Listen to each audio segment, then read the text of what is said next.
Edmund Schloss. We lived in Jesberg, Germany, until June of 1937. We moved to Frankfurt because we could no longer go to school in Jesberg, and went to a Jewish school in Frankfurt and to the Philanthropine. And we then left Germany in July of 1938. What was the family like? Was it a patriotic German family, or?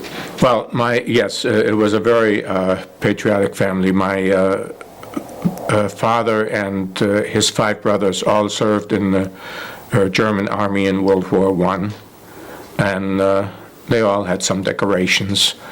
And in our early life, we were Germans. We were of the Jewish faith, but our life was German. Did the uncles and the father, did they talk about the First World War? Oh, all the time. Yeah, we loved it when they'd have a family get-together and all of them start talking about their experiences. And we spent a lot of time listening to that. My brother and I just loved that. And then, of course, during the Hitler time, in the beginning, it wasn't bad. As a matter of fact, we did, like all little kids, we stood on the street when they had the parades and did the Heil Hitler like all the other German kids did, until about 1936 is when they really started clamping down on us. How old were you at that time? I was 11 years old, 10 years old. Yeah, 11. I specifically remember one time when Hitler came through our town, and they had decorated the street with flags and put trees up in front of all the homes, just to decorate the sides of the street. And everything was fine until about an hour before Hitler came through. They removed the decorations from in front of the Jewish homes, and there were about, I'd say 15 to 18 of them on that main street that was being used for the parade. Yeah, everything was fine until about an hour before they removed the trees and the decorations in front of the homes. There were about 15 to 18 Jewish homes on that main street, and put painted Magen Davids on the houses. That's when we felt our first blow. And from then on, things went downhill. Were you old enough to really feel that kind of disappointment and feel that blow? Oh yes, definitely. We were disappointed. Until then, we didn't have too many problems in the schools. But from that time on, our friends would beat us up on the school grounds, and my dad had to go to the principal of the school and complain and that sort of thing. And then the final blow came when our auto mechanic, who was an SS officer, warned my dad to take my brother and me either out of town or just go out into the fields, because that night they were going to pick up all the Jewish men and take them to a concentration camp. And in those days, the concentration camps were not the death camps, but they were camps where they would take the Jewish men and beat them half to death and then send them back home with broken bones and everything. Well, my dad took us out into the fields. We took heavy clothes with us. And that night, 3 times the Nazis came and tried to arrest us. They practically broke the door down, but we had a heavy oak door on our house, and they couldn't do it. But my mother was scared to death, you know. But they never did anything. They never actually came into the house. They just kept knocking on the doors, trying to warn them that they would break them down and everything. That's when things really started going bad for us. Do you remember, so was it you, your father and you and your brother? Right. Do you remember what you talked about that night? Well, we talked about everything, about starting to figure out how we could leave the country, and my dad said maybe we ought to go to Palestine, and my uncle, who lived not too far from us, and he then seriously started making arrangements to move to Palestine, but things just didn't work out. And then in '37, my uncle and aunt and grandmother got papers from her brothers who lived here in the United States. And they moved to the United States, and then my grandmother worked with her brothers to get us to come over here. Was it a long waiting period? Well, yeah, we had applied for the what was the number? You know, you had the quota number, and we couldn't get out until sometime in '38. In other words, it was a year after they had left. So how long was it that you had to wait before you left? When did you leave? We actually left in July of 1938. And what route did you take? We came over on an American, the USS Harding, American liner, and it was just routine at that time. Do you remember the day you left? I think it was about July 2nd or something like that. But do you remember the events, the course of the day, and how you felt? Well, at that time, we were glad to get out. I mean, things were starting to get so bad that we were looking forward. We couldn't wait to leave. I was bar mitzvahed in Frankfurt on May 7th, and from that time on, I mean, we just were looking forward to leaving. Is there just a collective hysteria among the Jews that you knew, family members or friends? No, I wouldn't say there was a collective hysteria. What most of us realized is that we couldn't stay in Germany. There were still those, as a matter of fact, that felt this thing was going to blow over. But then the other faction felt it's never going to blow over, it's going to get worse all the time. And that's why we were anxious to leave. So, did you go straight to the U.S., or did you go by way of England, or? No, we came straight to the U.S. We docked in New York, and that very next day after we came to New York, took a train to Chicago. Did you see the Statue of Liberty when you came? Yes, we did.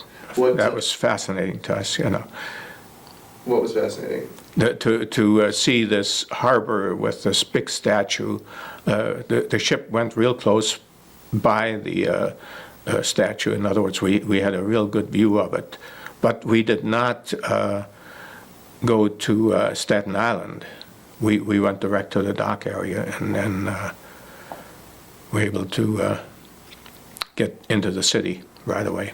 So how old were you at this time? I was just 13. I couldn't even imagine, the impact that it must have had on you to see all this. Well, we couldn't believe our eyes when we saw it. First we see this huge statue, and then see these high-rise buildings. The highest building we had seen in Frankfurt was about 20 stories high. And here you had 90 and 100-story high buildings. It was just unbelievable to us. And did you just board a train the next day to go to Chicago? Yes. When you got to Chicago, did you have family members there to greet you? Yes. Our uncle and aunt and grandmother greeted us, and we lived with them the first few weeks. And that's actually where I met Manny, because he lived with them too when he first came to the States. Where was that? In Chicago. Describe, because we've talked to so many people from Hyde Park, and I would just love a description of who lived in the Hyde Park area, what street you lived on, what Hyde Park was really like in the 30s. Well, Hyde Park really, there were a lot of the German refugees that lived in that area. I don't know what started the people into moving, what started the movement into Hyde Park. But evidently, the first few that came during this period moved to Hyde Park, and I guess as more people came, they decided might as well stay in an area where there are more of our countrymen. And so Hyde Park, really, you'd walk up 53rd Street, and it seemed like half the people you met were your countrymen. We lived on 54th and University, and we lived on 54th Place and University, and my grandmother and uncle and aunt lived on 54th Street and University. In other words, it was just a block away. And I would say in that area, there were at least 40 or 50 families that we got to know right in the immediate area that were all German refugees. Was there, did everyone feel just relief? Oh, yes, yes. So bring me through the next few years. You're coming of age, you're a young man, it's the Depression. What's Chicago like in the Depression? Well, things were tough. It was very difficult for my dad to get a job because it was almost impossible, really, for most people to get jobs in those days. And it was tremendous letdown because he worked as a factory worker, and he was a businessman in Chicago. He owned in Germany, he owned a small department store, and it was pretty rough in those first 3 or 4 years. My brother and I both started working right away, even though we were only 13. I started selling magazines, and my brother had a paper route, and then about 6 months later, I got a paper route also. Even those were difficult to get. In other words, I had to wait till one became available for me. Did you learn English quickly? Yes. Our parents made us go out to play with the kids. Coming at the time we did was summer vacation for all the children, and they just shoved us out the door and made us go play with the kids, and we learned English quickly that way. And by the time we started school in September, we were both pretty fluent in English already. Where did you go to school? I went to Ray School, and my brother went to Fisk. That was sort of a trade school. Was it a culture shock having, growing up in Germany and here you're in Chicago? America and Germany are two completely different. Totally different lifestyle and everything. Yes, definitely. How would you? Well, we had a pretty good life in Germany until the last year or two. And then when we came to the States, it was pretty rough. My mother had to work besides my brother and myself having the paper routes. My dad didn't have enough of an income, so she had to work. My mother cleaned houses and stuff like that. I mean, we had 2 maids in Germany, and here she is doing that kind of work in the United States. But you had no choice in those days. You had to earn a living. But the alternative would have been much worse. Oh, absolutely. Sure. Did you find that the American Jewish community, at least the ones in Chicago, were they accommodating? Were they helpful and friendly? For the most part, yes. My mother also, on Friday nights, worked at Temple Isaiah. Every Friday night they had the Oneg Shabbat, and so my mother worked serving and washing the dishes after the Oneg Shabbat and that sort of thing. And here, you know, I mean, this was really rough on her, being served dinner and everything. She hardly ever had to cook because she had the two girls doing the housework. She did a lot of the bookwork for our business, so she didn't really have time to do the cooking, and she didn't even take care of my brother and myself. In other words, we had a separate gal taking care of us when we were growing up. So how long did it take until you were just another American kid? Oh, it took practically until halfway through high school. We just had a very difficult time. And then in high school, we got to know more of the kids from the neighborhood. And as we became more fluent in English, of course, we had more friends, and life started to become a little easier. Where did you go to high school, and what were the high school years like? We went to Hyde Park High, which all the kids from the Hyde Park area went to. That's where I met my wife.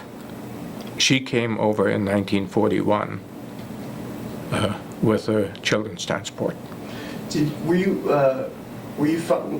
you left Germany? I mean, you were 13 years old, but did you take with you a certain resentment? Did you feel that you were being uprooted? Were you angry, or were you just? I don't think we were angry. We were just afraid that we weren't going to be able to get out of Germany. In other words, we were so glad to get out that I don't think we really had time to think about anger or anything like that. We were just so anxious to leave the country. Yes, maybe there was some anger there because of a total change of lifestyle. But other than that, it didn't affect us that much. Were you following the course of events in Europe after you left? Did you read newspapers? Absolutely, yes. Well, we still had family in Germany, and we were always trying to find out what was happening to them. Where were you when Pearl Harbor was bombed? We were... And when was this? This was in 1941. We were at home when we turned on the radio that Sunday morning and heard that Pearl Harbor was bombed. We knew that things were going to get worse for this country as well as the whole world, because up till then it was just the European countries that had been in war. What kind of impact did this have on you personally? Well, we knew at that time that we were all going to have to fight, join the army and have to fight Germany. I was not anxious to go to the Orient. At that point, I already made up my mind that I want to go and fight the Germans to take back what we lost, so to speak. And how were you going to do that? Well, if we could join the U.S. Army and hopefully go to the European theater, we knew, my brother and I talked about it all the time. Unfortunately, he was rejected because of his eyes. But we knew that we were going to go over there and fight the Germans and get rid of these people. So what, did you try to enlist? I tried to enlist, but I couldn't lie about my age. In other words, I just looked too young, so I couldn't fool them, you know. And then, of course, when I was 18, I turned 18 in April, and a couple of weeks after I turned 18, I was drafted. April what year? This was in 1943. April 24th is my birthday. Do you remember getting the draft card? Yes. What? As a matter of fact, I still have the notice. Where In other words, the letter that starts out greetings. were you when you got it? Were you at, Well, I was in high school. I came home from school, and my mother said, "There's a letter here for you." And of course, I knew what it was, you know. was it an exciting? Yeah, it definitely was.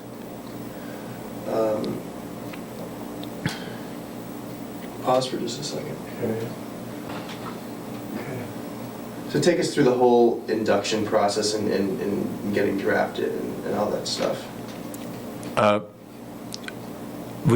was still in high school, and there were about 19 of us in my division alone that received the notice before school ended that year. And as a matter of fact, two of the fellows from my class went to Camp Grant with me when we went well, we were inducted in Chicago, actually, and then were sent to Camp Grant. I was in Camp Grant for about 4 weeks, and each weekend I was able to go home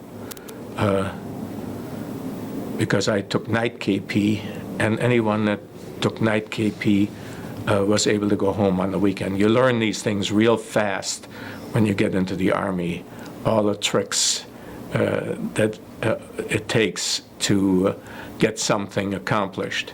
Was this basic training at Camp Grant? No, this was just the distribution center, so to speak. The induction center was in Chicago on Van Buren Street. We were sent from there to Camp Grant.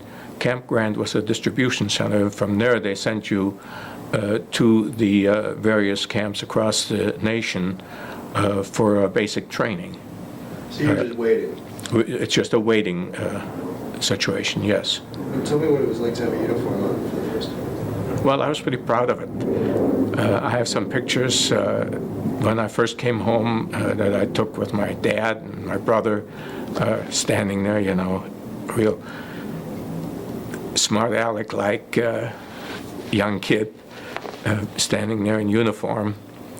And it was kind of thrilling, actually, for me to be able to wear the United States uniform. So take me through, you're in Camp Grant, you're waiting to be Right. distributed. Yeah, we were waiting to be assigned to a camp for basic training. I was sent to Camp Fannin in Texas, and I was put into what they called a specialized training battalion that trained interrogators, communications people, and this type of personnel, cooks. They were all people that supposedly were not going to be put into the general infantry or artillery companies. We had a class every day for the interrogation session, and then you could volunteer for one other session, which I picked as communications. So I had these classes every day for 1 hour in those two fields.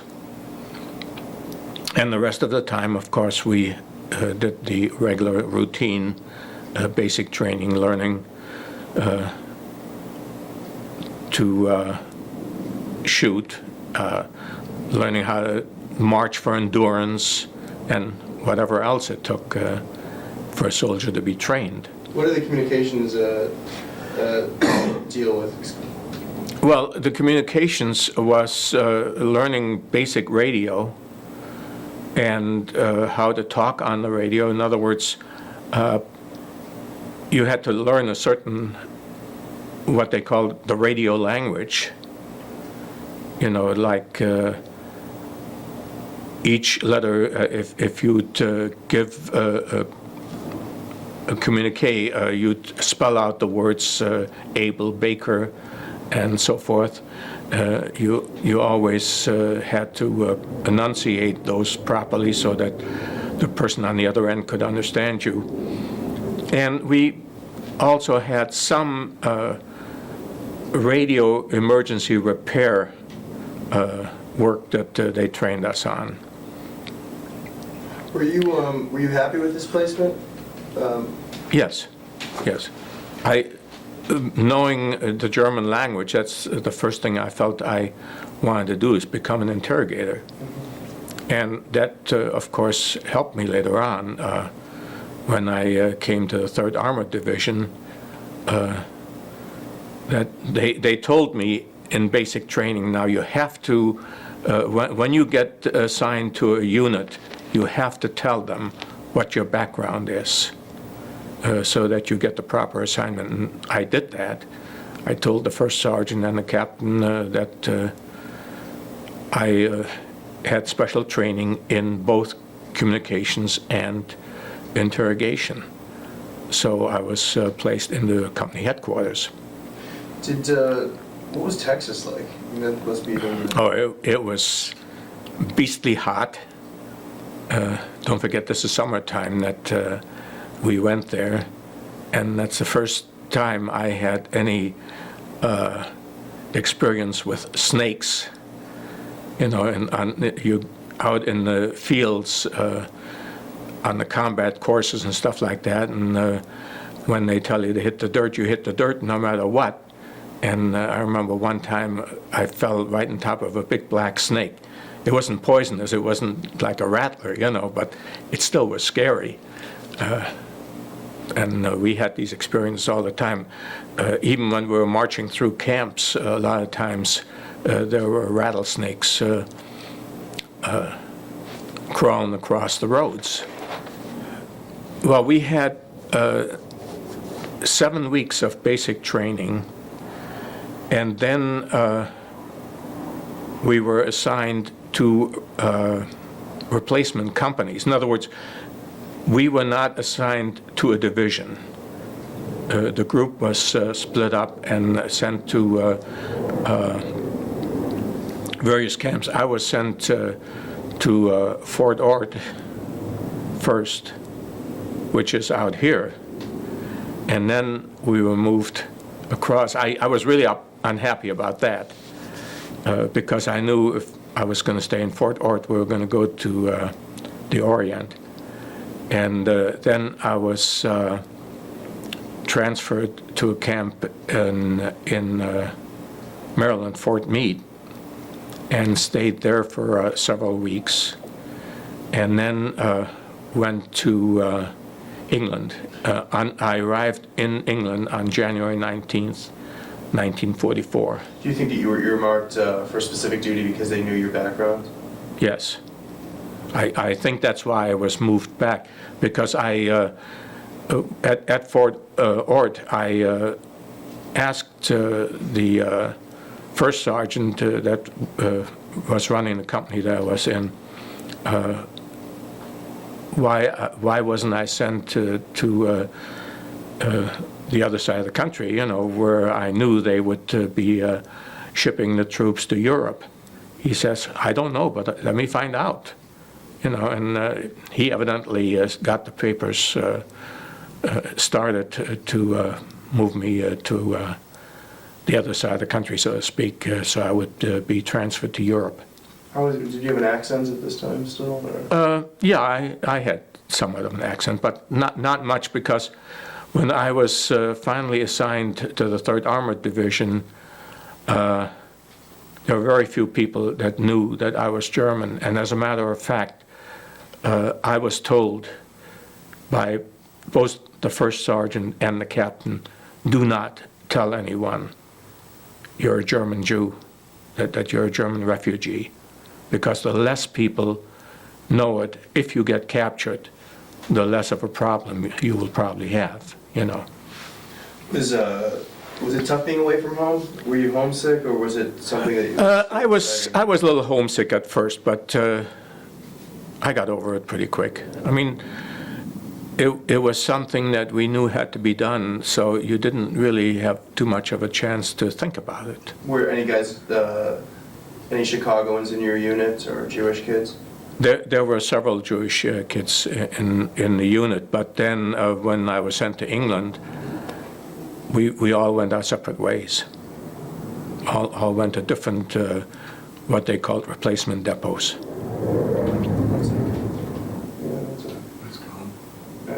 What do you remember most about the boat trip to England? And do you remember the ship's name? I don't remember the ship's name. We've been trying to. I've searched several times through my pictures and everything, and it was a Liberty ship. That's all I remember, and it was not the best of accommodations. You know, Liberty ships, you had hammocks in the hold. That's how most of the troops were moved over to Europe. The one thing I remember is that there were 3 or 4 Liberty ships. It was a huge convoy that went over, and 3 or 4 of the Liberty ships were on the outside of the convoy. And we questioned it. How come we're on the outside? You know, and all the other ships, like the freighters, the ones that are carrying the tanks and vehicles and everything, are in the center of the convoy. They said, men are expendable. Equipment is not. Which made a lot of sense when you really think about it, because we couldn't fight the war if we didn't get the equipment over to Europe. Was it a long trip? Was it rough? It was about 14 days. Yeah, they were outrunning the German submarines all the time. And the whole convoy kept zigzagging across the ocean. Does it cause seasickness? There were a lot of guys that were seasick. I was not. I was one of the fortunate ones. But there were warships circling the convoy constantly. They had these, what they called the corvettes, the small, they were larger than the PT boats, but smaller than the destroyers. They circled the convoy constantly, looking for submarines, or, you know, trying to prevent submarines from torpedoing the ships. We actually only lost 1 ship in the whole convoy. Would guys go up on deck with poker games, all that stuff? Oh, the gambling was unbelievable on those ships. I mean, every once in a while, our ship came close to one of the other ships, and the guys would say, "How much money have you guys lost?" You know, I mean, they'd scream across, and it was a gambling den. Absolutely. There was nothing else to do. But still a pretty jovial atmosphere. Oh, absolutely, yeah. I mean, the guys, some of them were kind of getting upset because they lost so much money. You know, they lost their salary for the next 3 months. But we also knew that we'd all be split up, and some of the payments would never be made, because you wouldn't know where the guy was that you owed the money to. So 14 days later you land in England, it's January. Right. It's about, I think, 6 or 7 months before the invasion. Right. What did you do for the next, and what was England like? Well, England was not very pleasant. It was rainy and foggy all the time. You were never dry. We lived in tents, and it seemed we always had to slosh through the mud, and never really felt totally dry, even though at nights you'd get undressed and hang your stuff up in the tent. The food was not good. We were fed a lot of mutton and stuff like that, because I guess they didn't want to use up the rations that they had brought over for the invasion, you know. That's when they needed all the K ration and C ration, so we had very little of that. We had cooked food every day, but it wasn't good food. What part of England were you in? Well, we landed at Southampton and were moved just a little north of there, and then later on moved up to Glasgow. We were moved all over the place. I wasn't assigned to the 3rd Armored until they were in France. I was among the first replacements that were assigned to the 3rd Armored. There was just a lot of waiting around? Yes. Well, we did training every day, but it wasn't the kind of organized training that you had in basic training. It was physical training more than anything else. We, to my recollection, I think we only went on the firing range once in all the time I was in England. That was from January until June. So were you anxious? What was the mood like? You know, did everyone know what was going on? Oh, yeah. We were expecting an invasion at any time. Nobody knew when it was going to be, but you knew it was going to happen pretty soon, and everyone was anxiously waiting for that. We never knew when the invasion was going to be, so we had the same routine every day.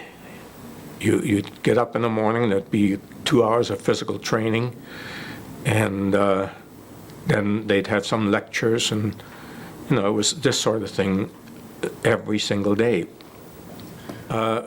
Then we were sent to what they call distribution camps, again, you know, like in the States originally.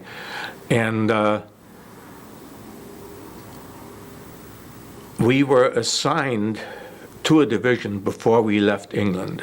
In other words, we knew that we were going to be sent to the 3rd Armored Division. Oh, you already knew that you were going to be at the 3rd Armored Division? Yeah. They told us, you know, well, I guess they felt in case something happens on the way, you know, I mean, the Germans still had their submarines and everything out there, and if the ship was sunk or damaged, they want you to know that you were going to be assigned to the 3rd Armored Division, and if you get separated from the rest of the group, so you knew where you belonged. So after the distribution center, where were you sent? We were shipped over without incident, by the way. There was no problem, and we were landed at Normandy, at Omaha Beach. Of course, at that point, the beachhead had been made, and we had to hike up the steep slopes of Omaha Beach, and were loaded on trucks and taken to the 3rd Armored Division. How did the beach look? How many days after this, after the invasion? This was about 4 weeks after the invasion. Because don't forget, the 3rd Armored Division and the rest of these armored divisions didn't hit the shores of France until about a couple of weeks after the invasion. They had to have enough space. In other words, the infantry had to have taken enough space so that they could land one of these huge armored divisions. Was it, how would you describe the scene? You know, not necessarily the fighting, but the organization and... I thought at the time it was pretty well organized.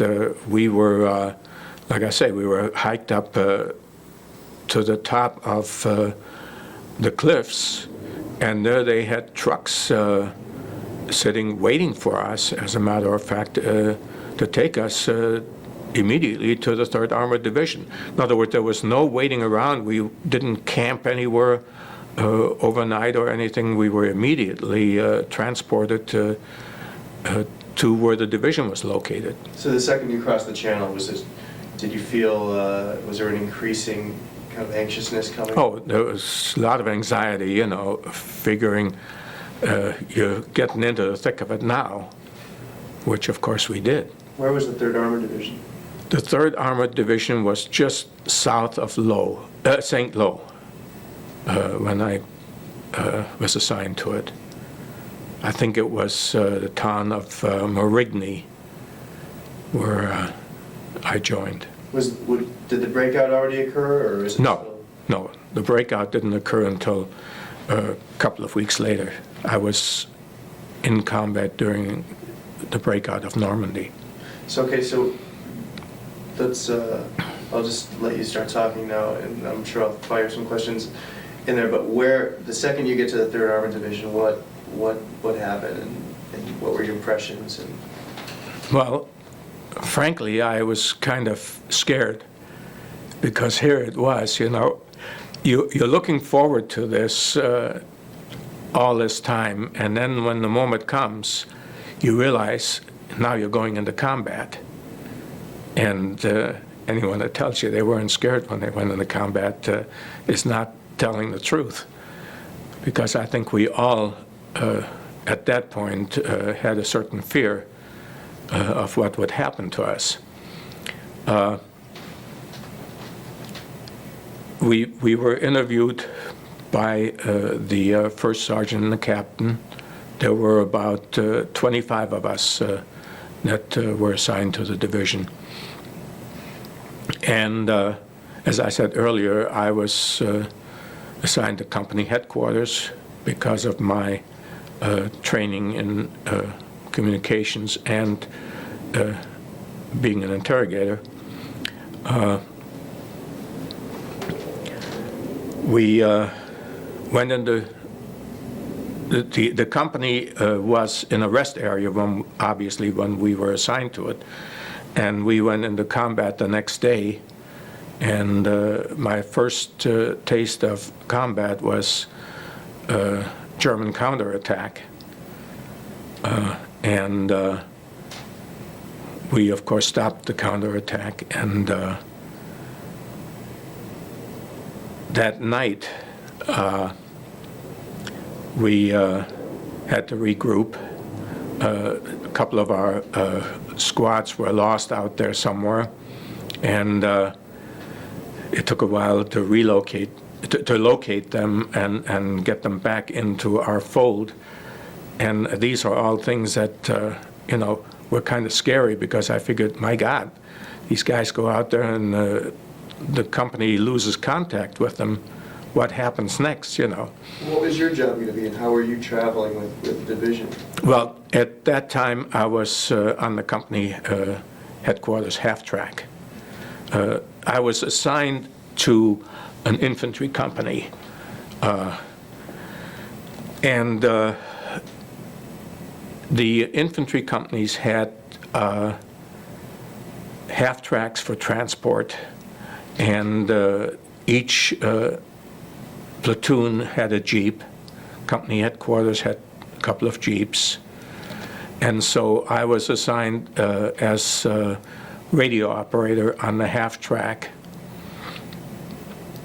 And after a couple of weeks, I became radio operator on the jeep, on the captain's jeep, because that's where they wanted me, so I'd be with the front line troops, so we can interrogate the prisoners as they were taken. So you were right alongside with the infantry, right? Yeah, yeah. Now, when you said the first day of combat, in a German counterattack? What happened? What time of day was this? Well, this was early in the morning. We were just getting ready to so to speak, go into battle when all of a sudden an attack came. I guess our scouts didn't do a good job. They didn't realize that the Germans were counterattacking. And they got through a couple of our frontline groups. Of course, the Germans did the same thing that we later on did an awful lot. They cut a wedge into a line and then try to attack from the back rather than do a frontal attack. And this became one of our big features throughout France later on. We just cut a wedge through the German lines and keep going. One day we traveled 100 miles, believe it or not, and we were so far ahead of the rest of our troops that we had to actually stop so that the rest of them could catch up with us. And the infantry had to, the 1st Division at that point was assigned to the 3rd Armored Division, and they had to mop up behind us, and they had to fight their way up to where we were, actually, even though we had gone way ahead. Of course, that's where the 3rd Armored got the name Spearhead Division, because this was our routine way of fighting. There were firefights every day. We would hit a town. In other words, in Normandy, of course, it was not from town to town. It was from hedgerow to hedgerow. And as a matter of fact, I remember one time we had called in an airstrike. The P-47s came in, and I don't know if you've ever seen pictures of the hedgerows, but they were no more than 400 or 500 yards apart. And we called in an airstrike. Our P-47s came in, they dropped the bombs, and one of the bombs fell short and fell right on our position. We lost about 15 men due to that attack. But it was our call. We asked for the airstrike. Was it tough fighting in the hedgerows? Oh, it was terrible because you couldn't see the enemy behind the hedgerows. You know, they'd have machine gun nests sitting behind the hedgerows, and that's why we called in this airstrike, because it seemed we couldn't get through. They'd have guys with, soldiers with bazookas sitting behind those hedgerows, and they'd fire at our tanks as they were advancing. And then when the infantry came up, they'd fire the machine guns at the infantry, and we just couldn't gain any headway. That's when we called in the airstrikes. And most of the time we were successful. I mean, the airstrike came in if the weather was clear, and the Germans would retreat. Did you fire a weapon? A lot of times I would fire the machine gun on the Jeep, or if I was on the half track, I'd either fire a machine gun or the 50 caliber or a 30 caliber machine gun. I carried a carbine a lot of times on the Jeep, but that to me was a useless weapon, you know. And then later on, I had my .45, which was with me all the time. Was this something that you got used to from the very first day, or were your nerves always kind of on edge? You didn't really get time to think about being nervous. I mean, when we once we broke out of Normandy, and we'd move quite a few miles every day, nobody had time to think. All you could do is what was assigned to, what your assignment was. You just did it automatically. I'm not saying that we weren't, there was no fear, that we weren't scared of every day going into combat. Sure we were. But you didn't have that much time to think about it. All you could do is take action. What about the sight of dead GIs or dead Germans and things like that? Was this? Well, in the hedgerows, we saw an awful lot of dead Germans. The GIs were removed as quickly as possible. The Germans were not. That might be a terrible thing to say, but that's the way it was. Like in one spot, I had to go back and forth a couple of times between company headquarters and battalion headquarters. And here were 3 Germans. One, it was a motorcycle sitting by the side of the road. The driver still had his hands on the handlebar. The guy in back of him was still holding on to his seat handlebar. And the guy in the sidecar was still sitting there. And they all had several holes in their head and their body. It didn't bother us in the least. Was it tough seeing GIs go down? It was tough seeing GIs go down, yes. Was there a lot of that you saw? Yes, there was, of course. There was an awful lot of that.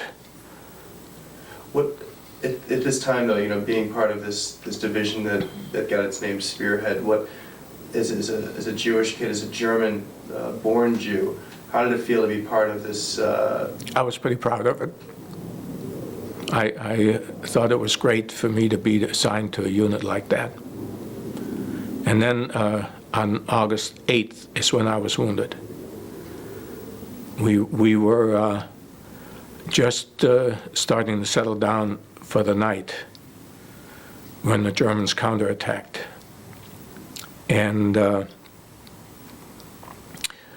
I was hit by a mortar shell. I had 2 pieces of shrapnel in my back and 1 piece in my arm. And as a matter of fact, the captain burned his hand pulling the 1 piece out of my back. And then when we were taken back to the hospital, the Germans attacked the column of ambulances. There were 5 ambulances in the column. And they attacked that column. We finally got back to the hospital. I was in the hospital no more than 4 days, I believe, when I finally asked to be returned to my unit. I felt safer in the front line than I did in the hospital, because the hospital was within artillery range. You know, I mean, this was a field hospital, not a hospital way back somewhere. The artillery would be pounding all day long, and there were some shells that hit the hospital area. And then at nights, the Germans would send their dive bombers in and bomb the hospital. And that's when I had enough. So I asked to be sent back to the unit, and they said, well, you know, you still have a lot of loss of blood and everything. I said, fine, let the medics in the company take care of me. And there were several other guys, when they heard I was doing that, they said, hey, that's the only way to go. You know, let's send us back to our unit. Do you feel fit? I had a rough time for a couple of weeks. I was kind of weak.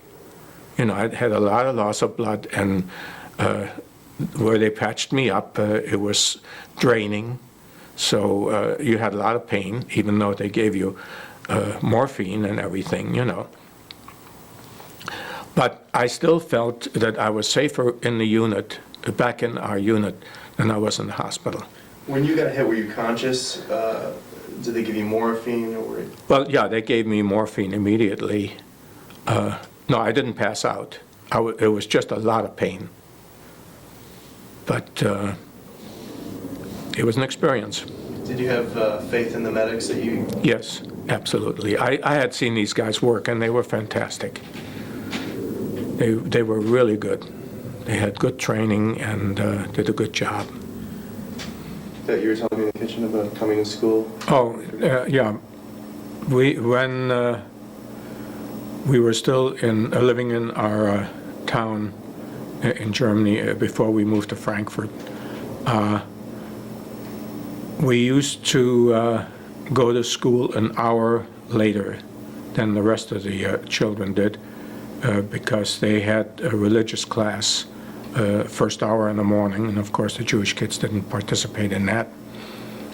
And we were standing on the stairway to the school, and all of a sudden we started feeling something against our clothes, and didn't realize it at first, but then all of a sudden something hit me in the eye, and we realized that it was a man shooting at us with a BB gun. He shot out my left lens on my glasses, and I ended up with 7 pieces of glass in my eye.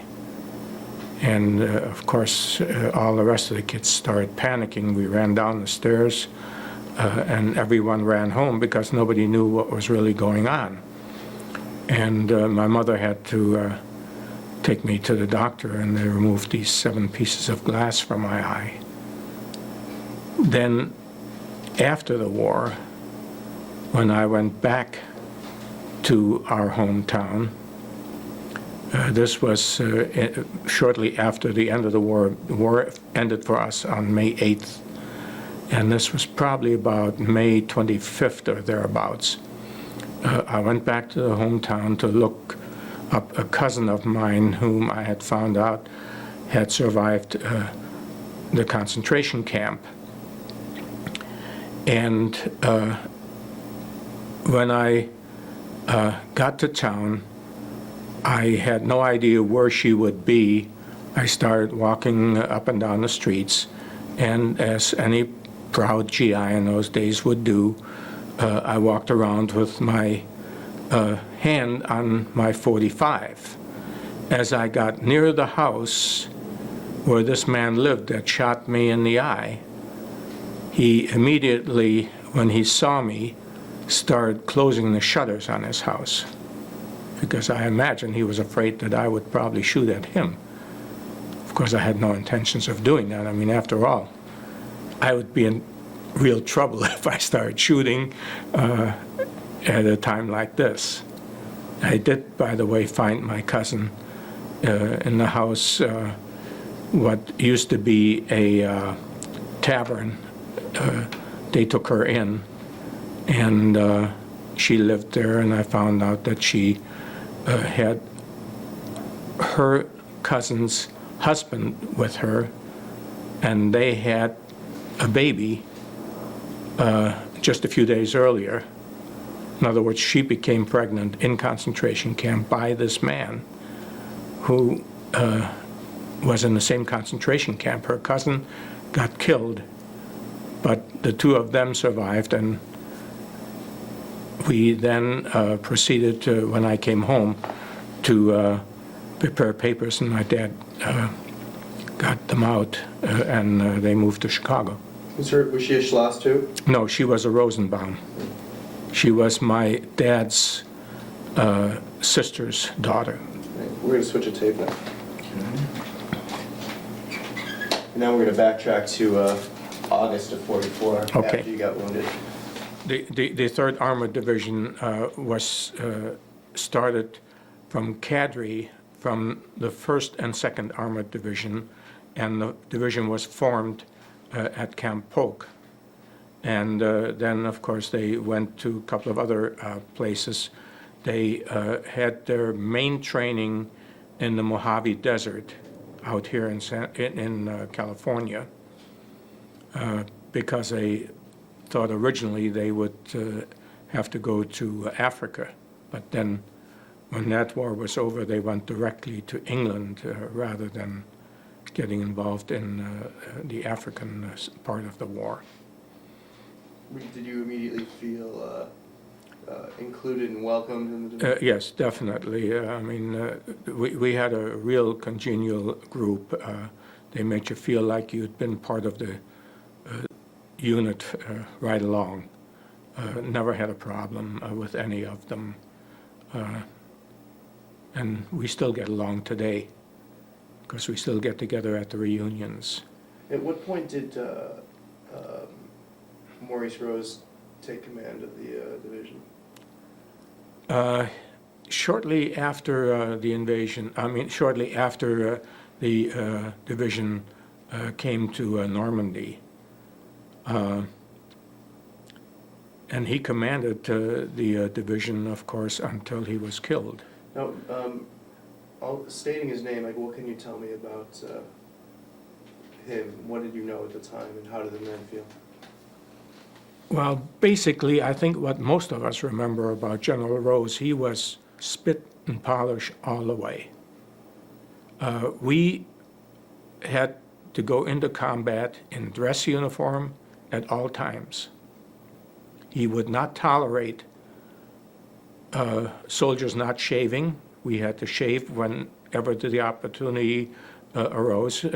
There were times when we didn't have time or didn't have the water for this, but whenever possible, he insisted that every soldier look neat and clean at all times.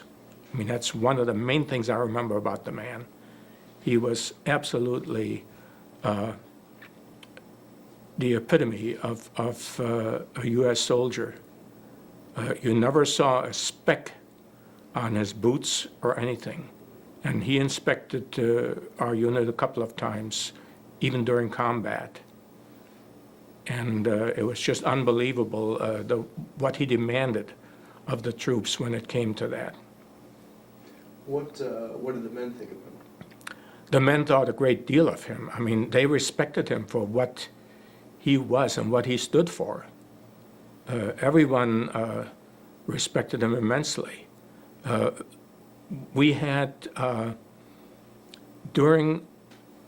we were going through France, in the beginning of the campaign, after we broke out of Normandy, we had no maps. In other words, we started moving so fast that we didn't have maps to guide us. So the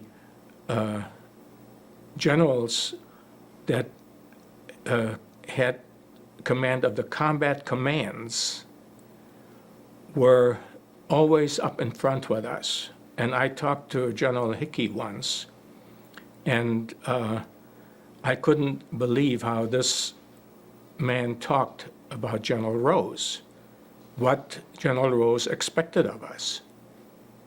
He explained to me, I mean, here I was at that time I was a PFC, and all I was a communications man, and of course the interpreting, that was a side job.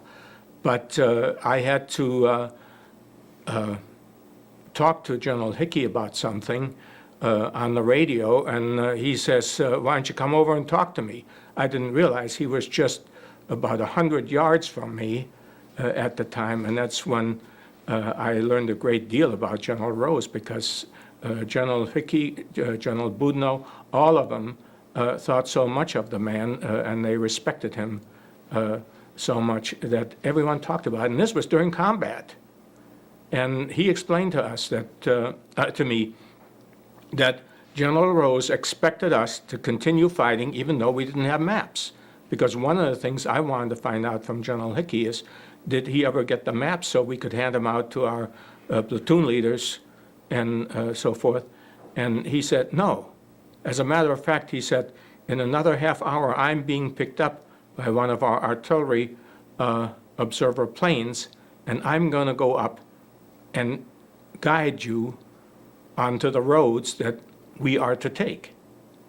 He was told what roads to take, and so he was up in a Piper Cup directing the troops where to go. And this was on General Rose's command. About General Maurice Rose. As I said earlier, the men had a great deal of respect for him. He made it a point to hand out as many medals to the individuals in our units as possible. In other words, he felt it should come from him rather than battalion commander or combat commander. That's just the way the man was. He felt it means a great deal more to the line soldiers when they get a medal pinned on them by the commanding general rather than one of his underlings. This is just the way the man was. He was just terrific. As I said earlier, he always was near the front lines. He never expected anyone to do anything that he would not do. And that, by the way, was not only General Rose, but our other generals, the combat commanders. They were all in the front lines at all times. And this, I think, helped the morale of the men in our division a great deal. When they'd see these so-called big shots being right out front with them. I learned that he was a rabbi's son, and where he came from, that his mother still lived in Denver, where he was brought up. And that, of course, is where later on, after the war, the hospital, the children's hospital, was named. Well, when we visited a dude ranch in Colorado, as we drove through Denver, I said to my wife, I have to stop at the hospital to see what was done with the money that all of us donated. We thought it was just a plaque that was placed at the children's hospital. But then when we drove up to the hospital, I found that the hospital was named the General Rose Children's Memorial Hospital. As we walked into the lobby, we saw a life-size picture of General Rose, and being this was not too long after the war, I snapped to attention and saluted, which was automatic, as it would be with any soldier, I think, that would come into that hospital and see that picture, any soldier that was in General Rose's division, because that's how much respect we all had for the man. So take me back to, you asked to be returned to the unit after you'd been wounded. And from August on? Okay, from August on, we traveled through France at a pretty good pace, traveling anywhere from 40 to 50 miles a day, except that one day when we did 100 miles. As we came through the towns, there was a battle in almost every single town. The Germans would try to keep us from entering the town, so they always had roadblocks on the outskirts of these towns. Sometimes it was a fierce battle, sometimes it was a short battle. It all depended on how much the Germans wanted to defend a certain town, how much delayed action they had to have to pull their main forces out of these towns. But then, once we entered the towns, the French people started throwing bottles of booze at us. Every once in a while, the GIs on the vehicles couldn't catch it, so a bottle would smash up against the side of a tank or side of a half-track. Of course, it made a mess, but we didn't mind. We were kept in champagne and liquor all through France that way. We had no problem obtaining it. We didn't have to buy it. We didn't have to beg for it. It was thrown at us. That's how appreciative these people were. They threw flowers at us.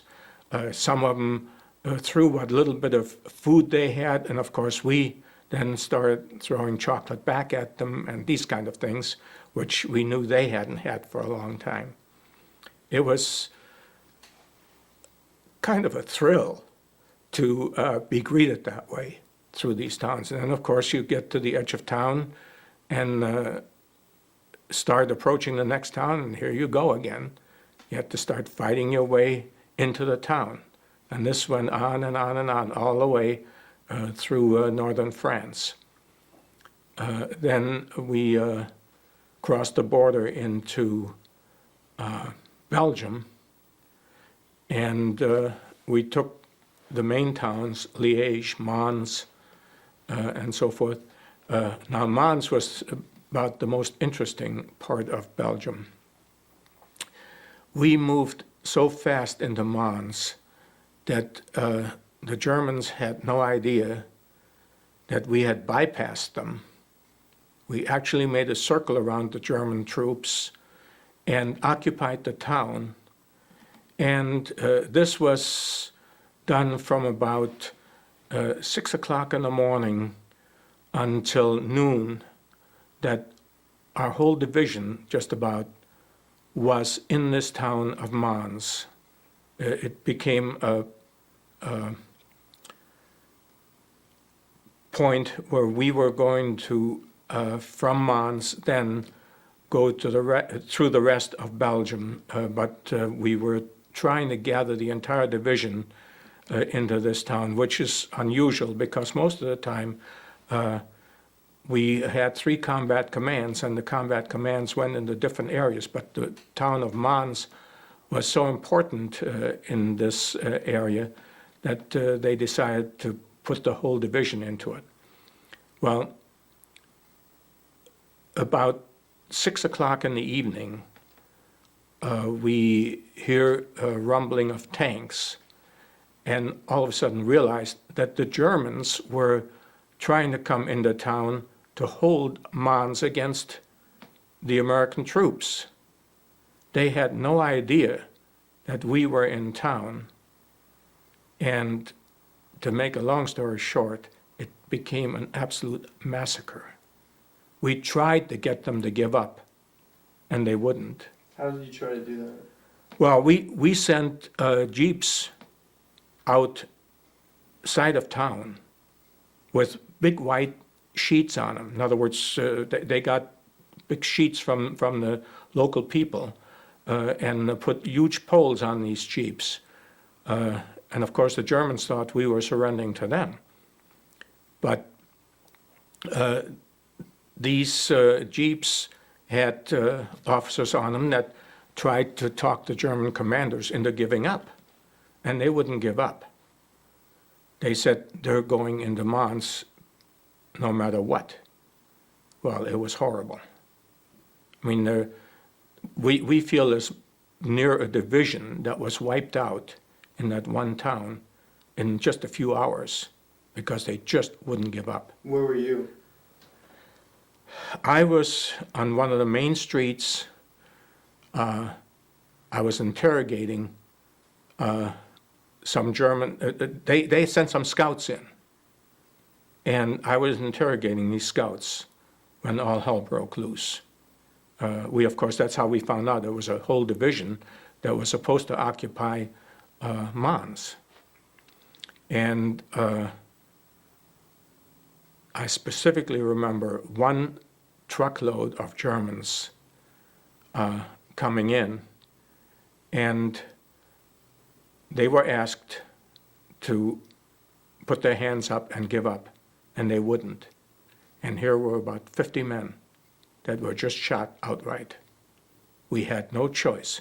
In other words, they came off the trucks, guns blazing, and of course, we did the same thing. I mean, we shot them all. We had 2 casualties in this whole situation in that one spot where I was. Were you firing?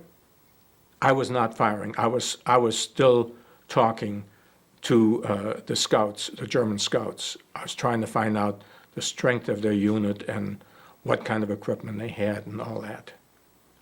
So were all the tanks and armor just hiding behind buildings? And Well, they were trying to approach. Once they found out that we were there, obviously they were going to attack against us. But we had such good positions at that point.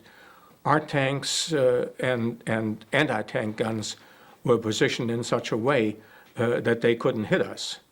But we could hit them. And we, of course, with the German Tiger tanks, we had to hit them in the side. That was the only way you could penetrate their armor. You could never penetrate their armor from the front. It would just bounce off. What was the general consensus among GIs, about our armor versus theirs? There was no question that the German Panther tanks, in other words, they had several different types of tanks, but the Panther was their heavy armor tank.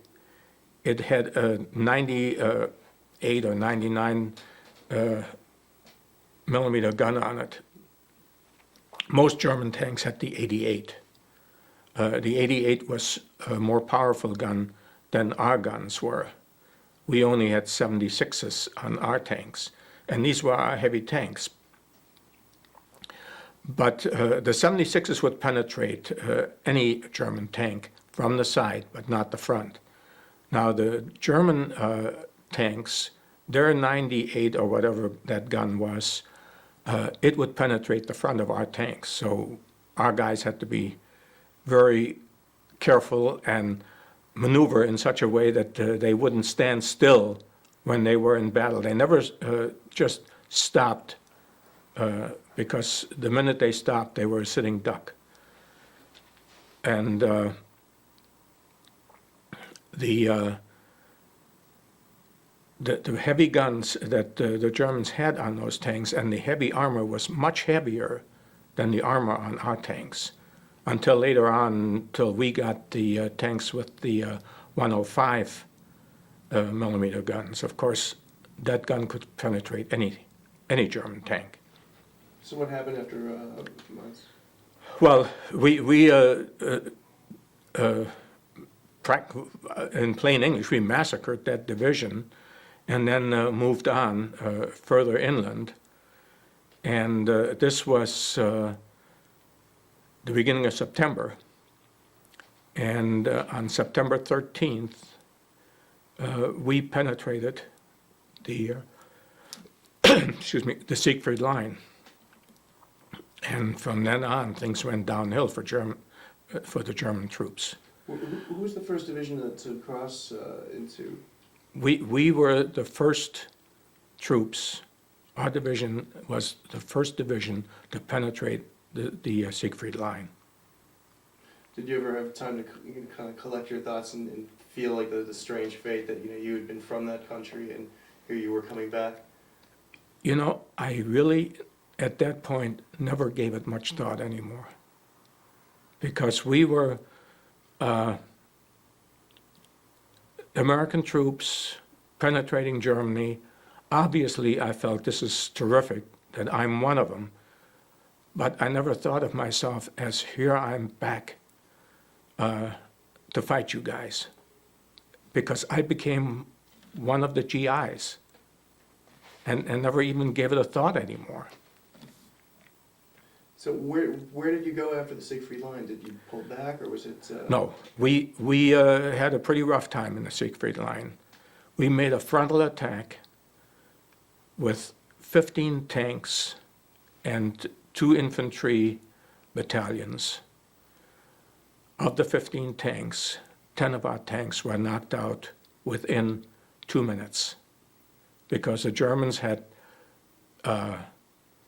concentrated fire on this particular field, and there was no way our tanks could get through. We then had to send the infantry in with Bangalore torpedoes. Do you know what those were? Those were the long tubes that our guys would stick into the bunkers. And it's really a 20 to 30 foot long stick of dynamite that was shoved into the bunkers and was exploded inside and killed everyone inside.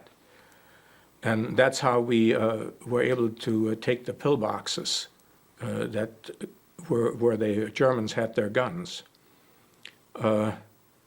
it took us about a week to do this, to get enough infantry close enough to these bunkers to eliminate them.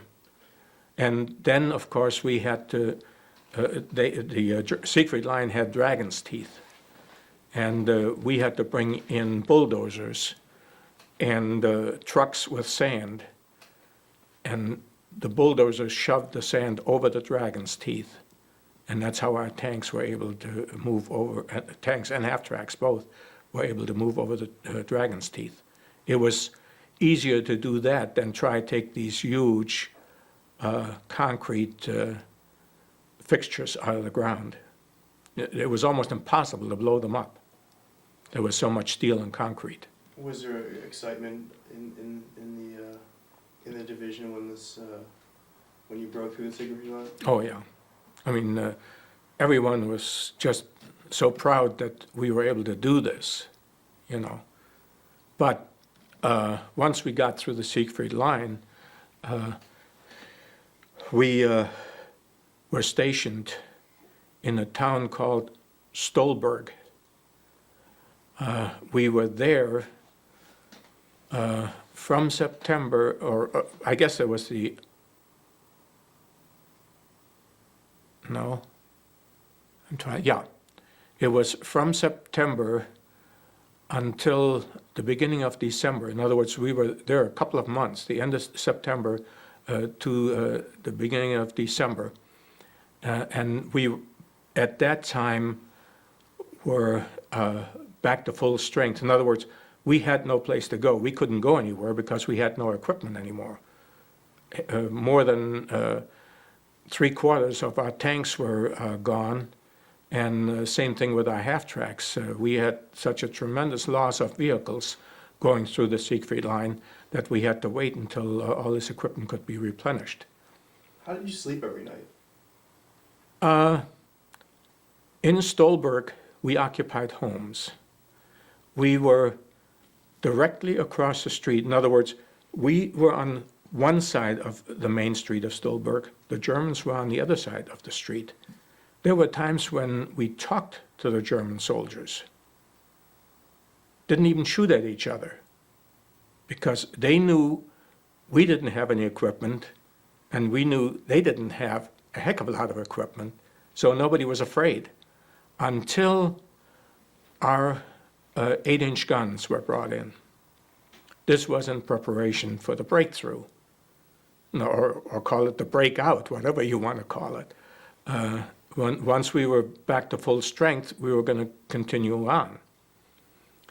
And we were just getting to that point when the Germans made the breakthrough in Belgium. And we were immediately sent down to Belgium to stem that offensive that the Germans started. What kind of conversations would you have with these guys? I mean, it was just shouting things back and forth? Yeah, just saying, what are you guys going to do today? You're going to shoot at us, or you're going to be good boys, and these kind of things. I mean, it was, as a matter of fact, one time I was standing on top of a minefield of teller mines. The teller mines were the anti-tank mines. You could walk on those and never get hurt. And a couple of German soldiers came over, and we shook hands. Want to know how we are? You know, how are you today? What are you guys going to do? You're going to leave one of these days without fighting? You know, these are the kind of things we talked about. They came out of... They came out of the buildings and talked to us. Well, what was the difference? Whether you're standing in a window talking to each other across the street or come out in the open. Nobody was going to shoot at anybody. I mean, there was sort of a peace between us for a short period of time. Very short period of time, of course. They asked where you learned to speak such good German? I never let on. I tried to speak with a broken German. In other words, I would not let on that I was born in Germany. That's the one thing they always warned me about. Be careful with that. And so I hemmed and hawed back. You know, I tried to make them think I'm forming my sentences in German rather than speak outright to them. So what was the 3rd Armored Division's, I think your wife had made, she wanted to hear some fun stories. Well, the Christmas in months? Belgium, well, first of all, I have something interesting. I was sent down by our battalion commander, myself, 2 jeeps, and a half-track, to select an area where we were going to coil. I don't know if you've heard that term, haven't you? An armored unit would coil for the night. In other words, we, like the wagon trains would form a circle, we would form a circle of tanks and half-tracks so that nobody had their back open.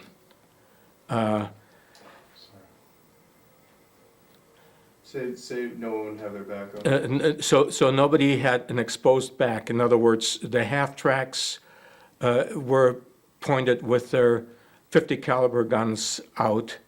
The tanks were set up.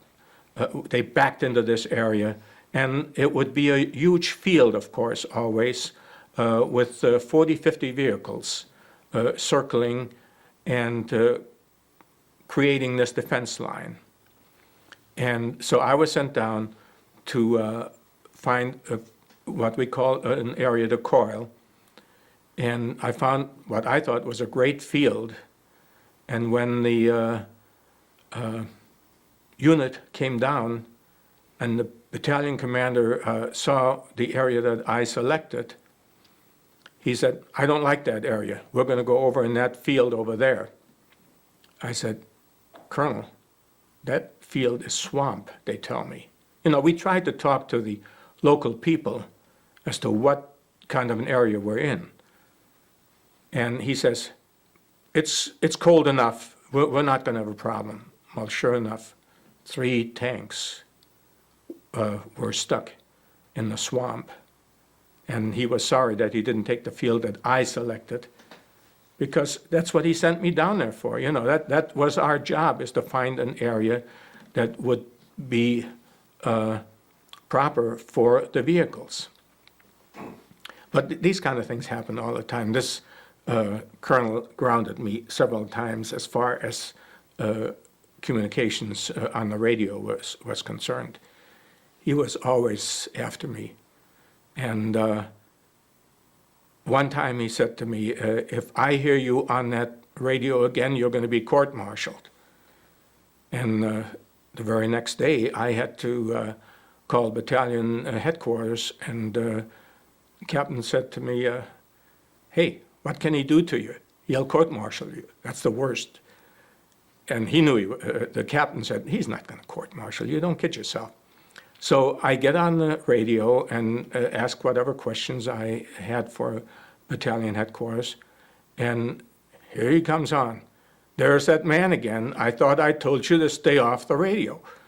I had evidently done something that he didn't like. I don't know what it was. We never could find out what it was that he didn't like. But he always had some kind of a bug against me. But we went along until the end of the war, and finally parted after the division was broken up. And he said to me once, "You know, you've been a thorn in my back all this time." He says, "I don't know why. I had something against you, but let's forget it." Just like that. Anyway, what happened then, we were in combat in other words, we engaged the German troops, and Christmas Eve came, and First Sergeant and myself were in this house in a town, and he gets the idea, "You know, we haven't had hot food for a long time. There's a stove here, we've got wood here. Let's see if we can cook some Christmas dinner." So we started scrounging around the town, found a couple of chickens, and he and I killed the chickens, plucked the chickens, cooked them, and found some vegetables in one of the basements of the houses. and proceeded to prepare a Christmas meal for the guys. Well, lo and behold, a few weeks later, we get a bill from this town in Belgium, billing us for what we stole, so to speak. And we didn't mind. We didn't care. We all had a good time. We had a hot meal for the first time in a week or so, you know. So this was kind of fun. I mean, we always talk about that at the reunions. Everybody always says, remember when you guys cooked that meal? You know, it was a great event for us. What was the go? Okay, the weather was pretty miserable in Belgium. We came down there and snow was deep. It was miserably cold. We weren't prepared for it. A lot of our troops had frostbite. One morning I went out, took a patrol to check on a town that was right next to the town where we were. We went through a sunken road. You know, in Europe there are a lot of sunken roads. I don't know why they did it this way, but in between the fields the roads would be much lower than the fields were. And we went into the next town, and as we are approaching that town, we see an American column coming from the opposite side of town into this town. And I immediately radioed back to headquarters, trying to find out who it was that was approaching the town from the other side. This was a full column of troops, not just a scout unit like I was. All I had was a half-track and a jeep. And they warned us, back off, we have no troops in the area. Well, we started going just a little closer, and with the binoculars we could see the markings on the vehicles, which was the 106th Infantry. Well, the 106th Infantry, we knew, was the outfit that was overrun by the Germans. They had captured all the 106th equipment, and that's what they were using, trying to fool the rest of us into traps, you know, lure us into traps.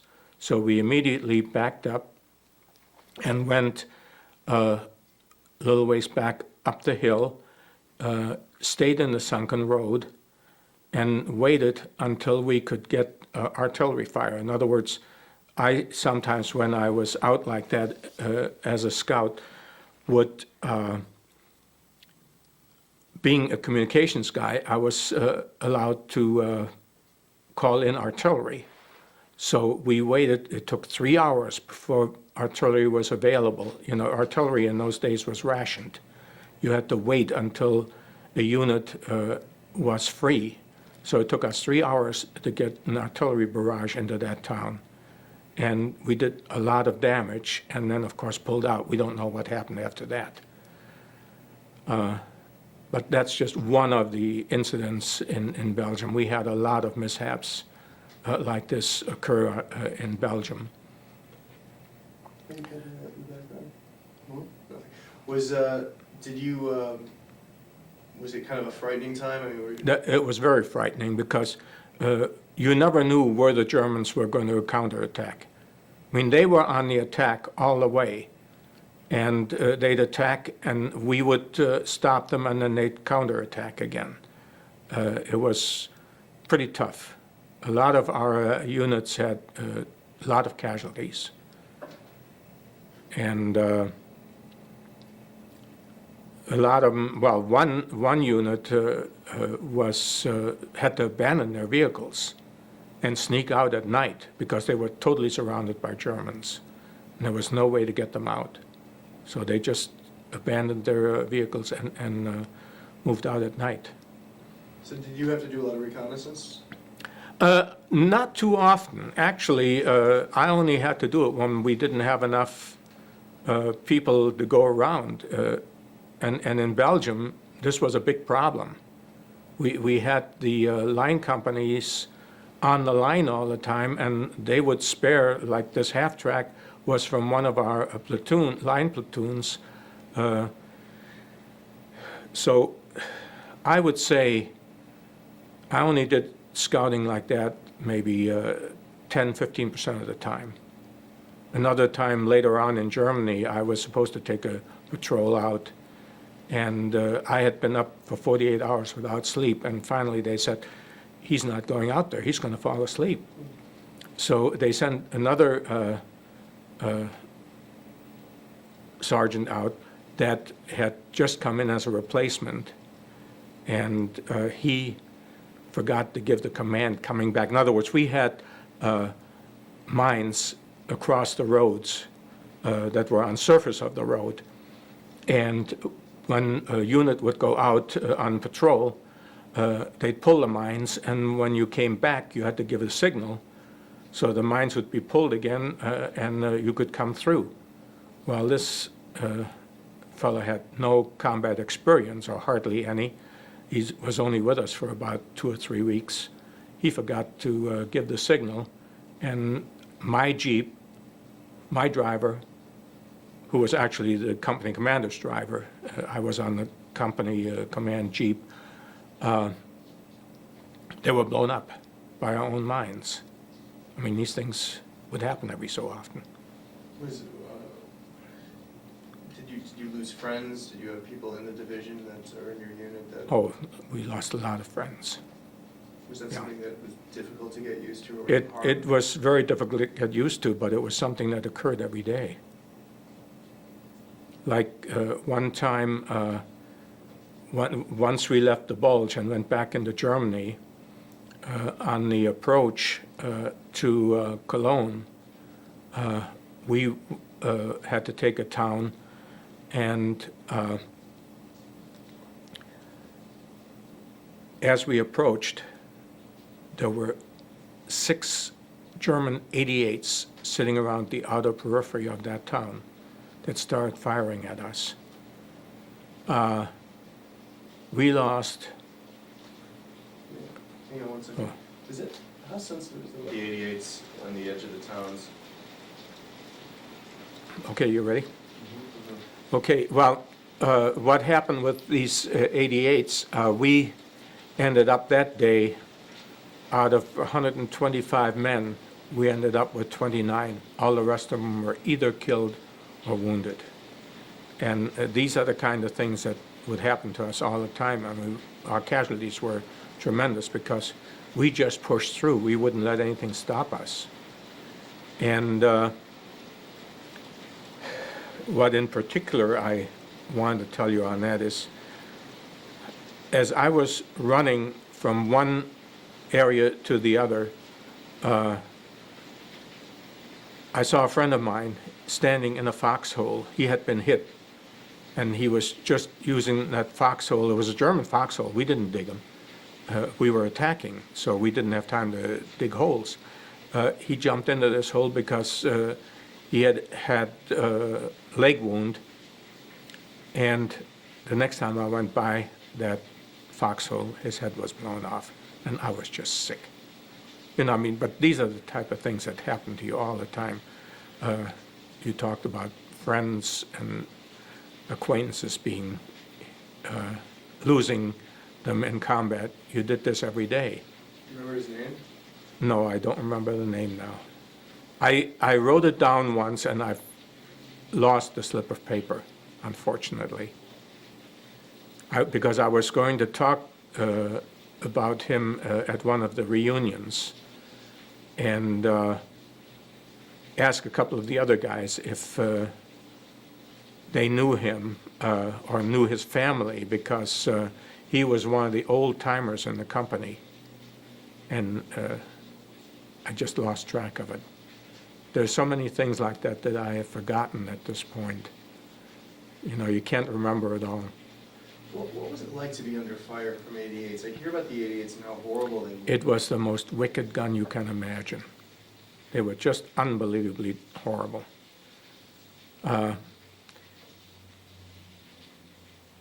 Many times we were able to get out of that fire by just going around them in such a way that they couldn't turn the gun. They couldn't turn the guns fast enough. You know, if they were on a tank, that's one thing. But if it was an artillery unit, which this happened to have been, that was using the 88s, they couldn't maneuver the guns around fast enough, so we would try and avoid them wherever we could, because that was the only way you could fight against them. Could you hear the incoming, or would they just hit? You could hear the blast from the gun, and by the time you heard it, it was almost too late. So when you knew the 88s were in the area, you tried to avoid the area. So you were in this column that got hit. When, what kind of vehicle were you on? We weren't on vehicles, we were on land. In other words, this was an infantry attack on foot. There were no tanks with us. It was the kind of an area that tanks would take too long to get into the area. It was up a hill and real rugged country and then level ground, and we had no idea what was ahead of us. So it wasn't uncommon to take a bunch of guys off their half-tracks and tanks and say... Oh, absolutely, absolutely, yeah. And you would be the radio operator, or...? Well, I was the chief radio operator for the company, keeping in communications with the 3 infantry platoons. I would have to relay whatever messages there were to either company headquarters or battalion headquarters, whoever was concerned about the individual situation. In other words, the company commander was on the Jeep almost all the time. We were hardly ever in the half-track. I mean, the half-track at least gave you some protection. But once we made an infantry attack like that, everyone was on foot, except we had the Jeep nearby, and of course the Jeep is where we had our main radio, but I had a portable which would usually reach the line companies, but a lot of times I had to run back to the Jeep to reach battalion headquarters or combat command headquarters, whoever I had to reach at the time. And in a situation like that, even being a radio operator, are you required to make an attack with them and fight? Yes. And fight? Well, no, I wouldn't have time to fight. All I could do is monitor on the radio what was going on. Is that a helpless feeling, or is it? It is. It is, because you're sure you've got a gun with you, but you haven't the time to seek out a target or anything like that. Is there any way, I know it sounds almost like a trite question, but is there any way to describe the chaos of being under attack? Or what would you have done? That is a good way to describe it. It's total chaos.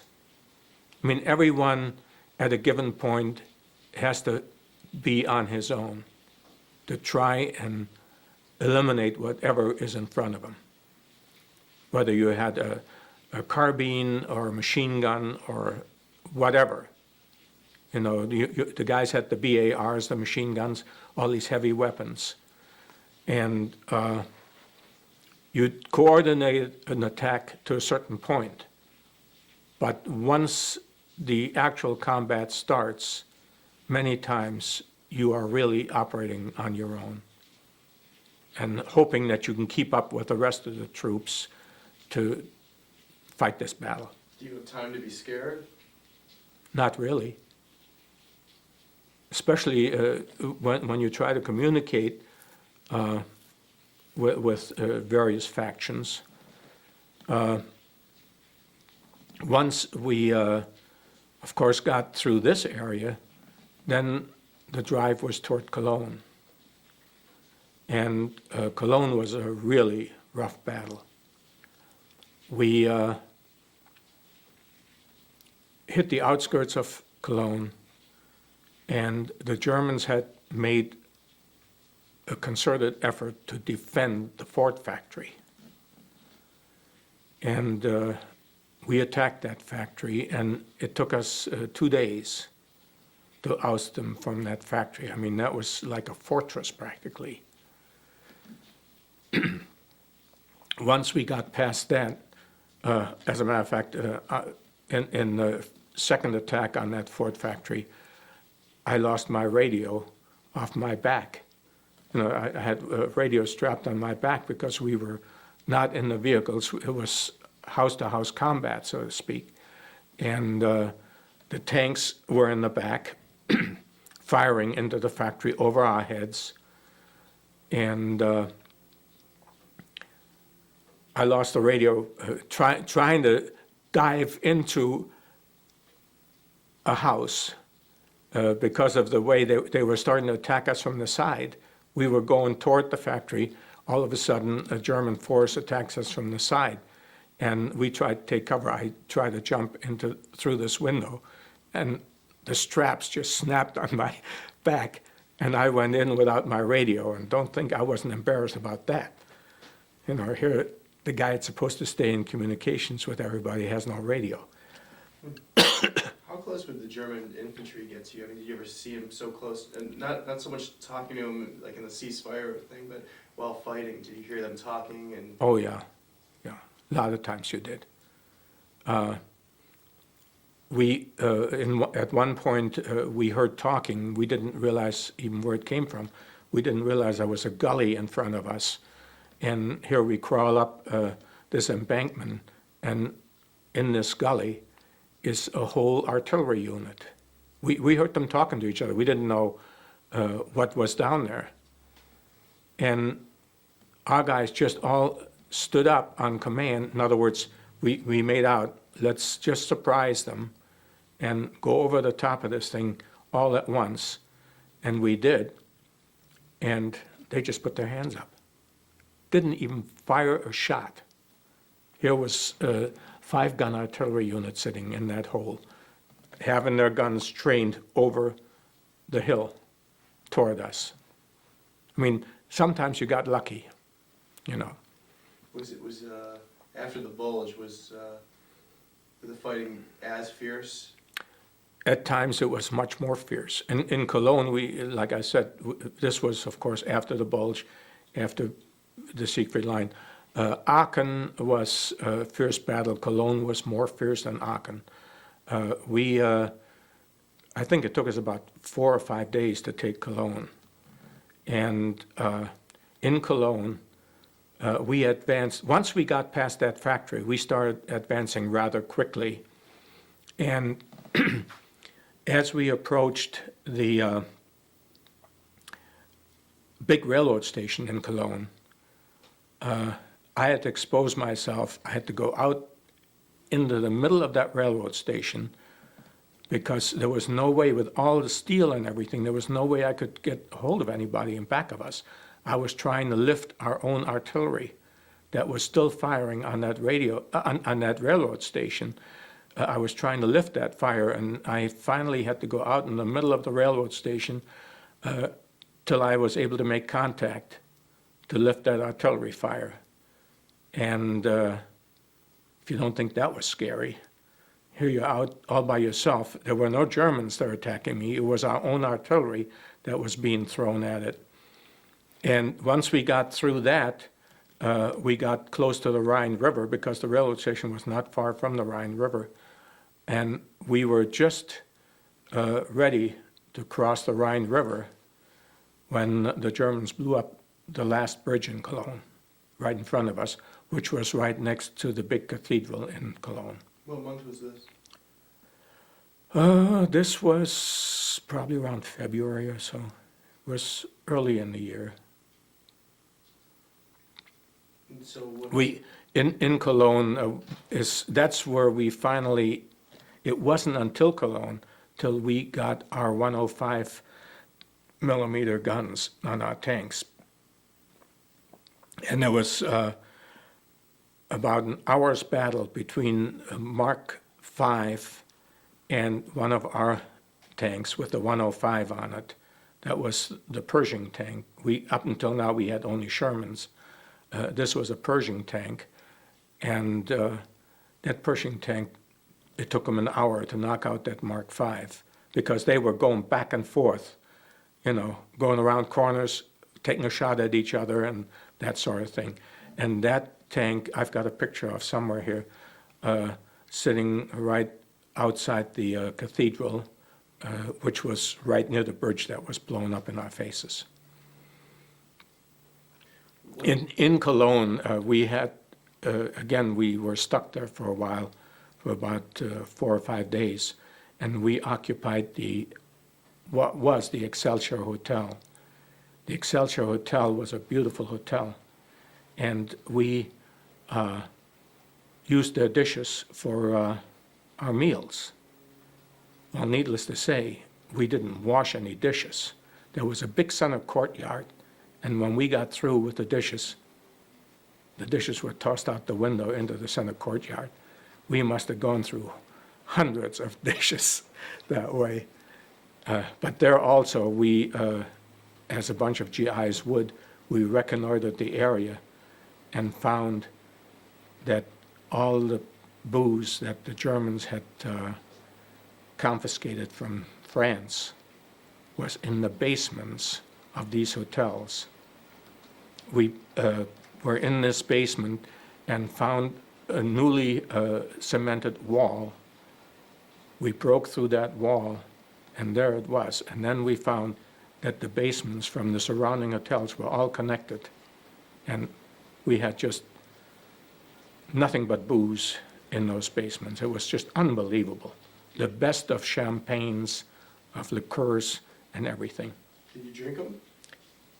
We hauled stuff out of there for 2 days. Everyone, in other words, this went from battalion to regiment to division to army. In other words, each unit loaded up their vehicles, and then the next unit would be called to load up their vehicles. Was there a race between different armored divisions that were on the I think so. I think so. What army was, were you guys Third Army? No, we were First Army. We were the First Army. Patton got a lot of credit. I have some newspaper clippings where the credit was given to Patton for things that the Third Armored did. He had a good press, much better than the First Army did. And the Third Armored, of course, had no press at all. You said Hodges was the First Army? Hodges was First Army, yes.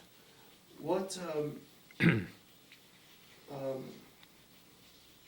how far are we from when Maurice Rose was killed? Not too far. Once we broke through, we went past Marburg after we broke out of Cologne. After Third Army are the ones that did the Ramagan bridgehead, you know. And we moved down that way and went across the Rhine River and then started going toward Marburg, Kassel, and that area, heading toward Paderborn. And it was on the way to Paderborn when General Maurice Rose was killed. We were in the approach to Paderborn when E and F Company of our battalion, of our regiment, was cut off from the rest of the unit. They were the two lead companies that day. A and B Company were the supporting companies. You know, each day or each second day we switched off. One day we would be the lead companies, the next day those two companies would be the lead companies. And that's when General Rose made the decision to get up front with his troops. And the battalion commander had told me to block this road, not to let anybody through, because anybody that tried to get through would get caught by the German tanks. The Germans had tanks in this gully, in this sunken road, pointing toward the road that we were on. And anyone that tried to get through there wouldn't make it. And General Rose's column came through with his 2 armored cars and 2 jeeps. And I explained to him what the situation was. He says, "Soldier, I'm going to get through there." And that was the last of him. I mean, I was probably 400 yards from that point where the Germans were. And as he approached that sunken road, they stopped him, and that was the end of it. He reached for his pistol. They asked him for his pistol. As he reached for it, they shot him. Was that a strange day? Was it? It was a real strange day. I mean, we couldn't believe what was happening. Earlier that morning, we were on a hill on the left side of these sunken. It was a crossroad. In other words, sunken road this way, sunken road this way. We were on top over on the left side, and we see 3 of our tank destroyers being captured by the Germans on the other side. And a few minutes later, they moved out and moved back. We don't know what happened. Well, our guys somehow conned these Germans into something, and they let them go. So it was the strangest day that I ever experienced. And we were there all day long waiting for air support, and it was cloudy.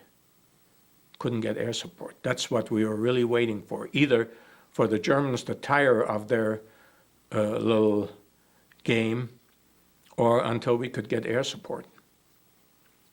How soon after that did you hear that the general had been killed? Very next morning.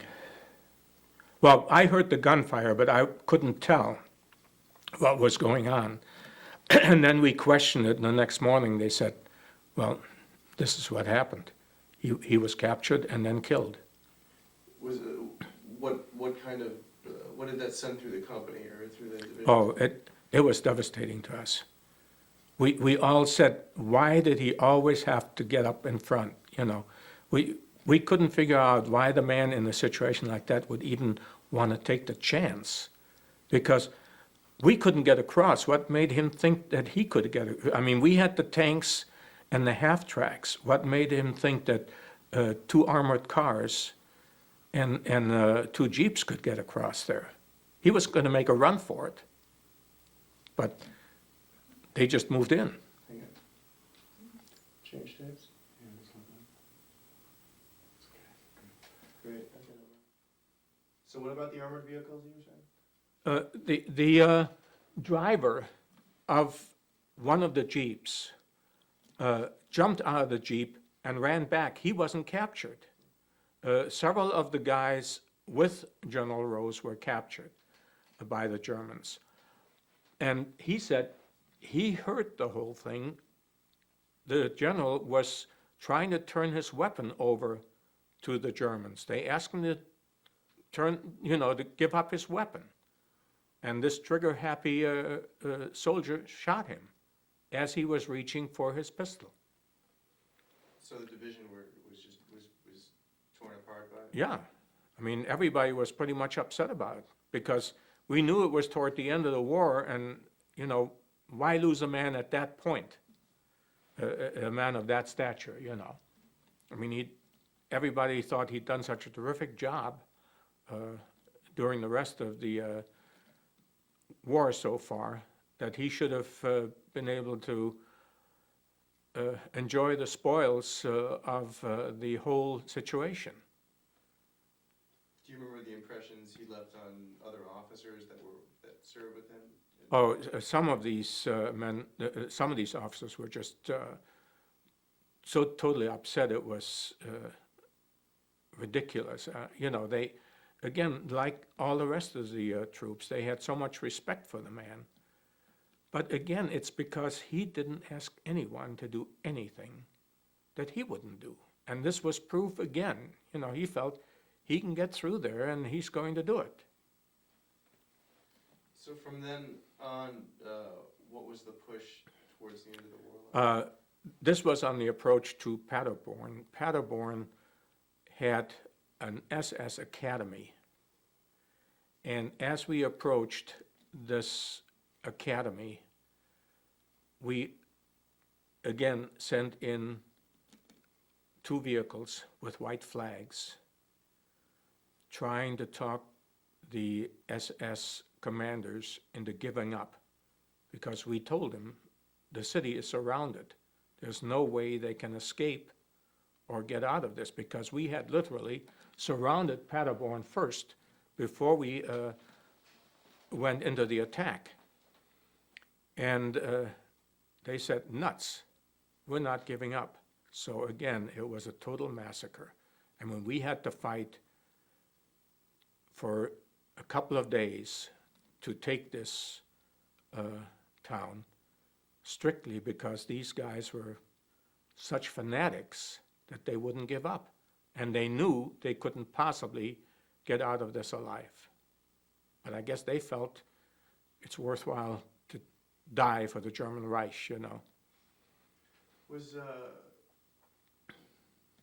after fighting for I don't know how many months since June, was it just a job, or did you have like a certain rage against these Germans because you'd been fighting them for so many months and you'd seen friends?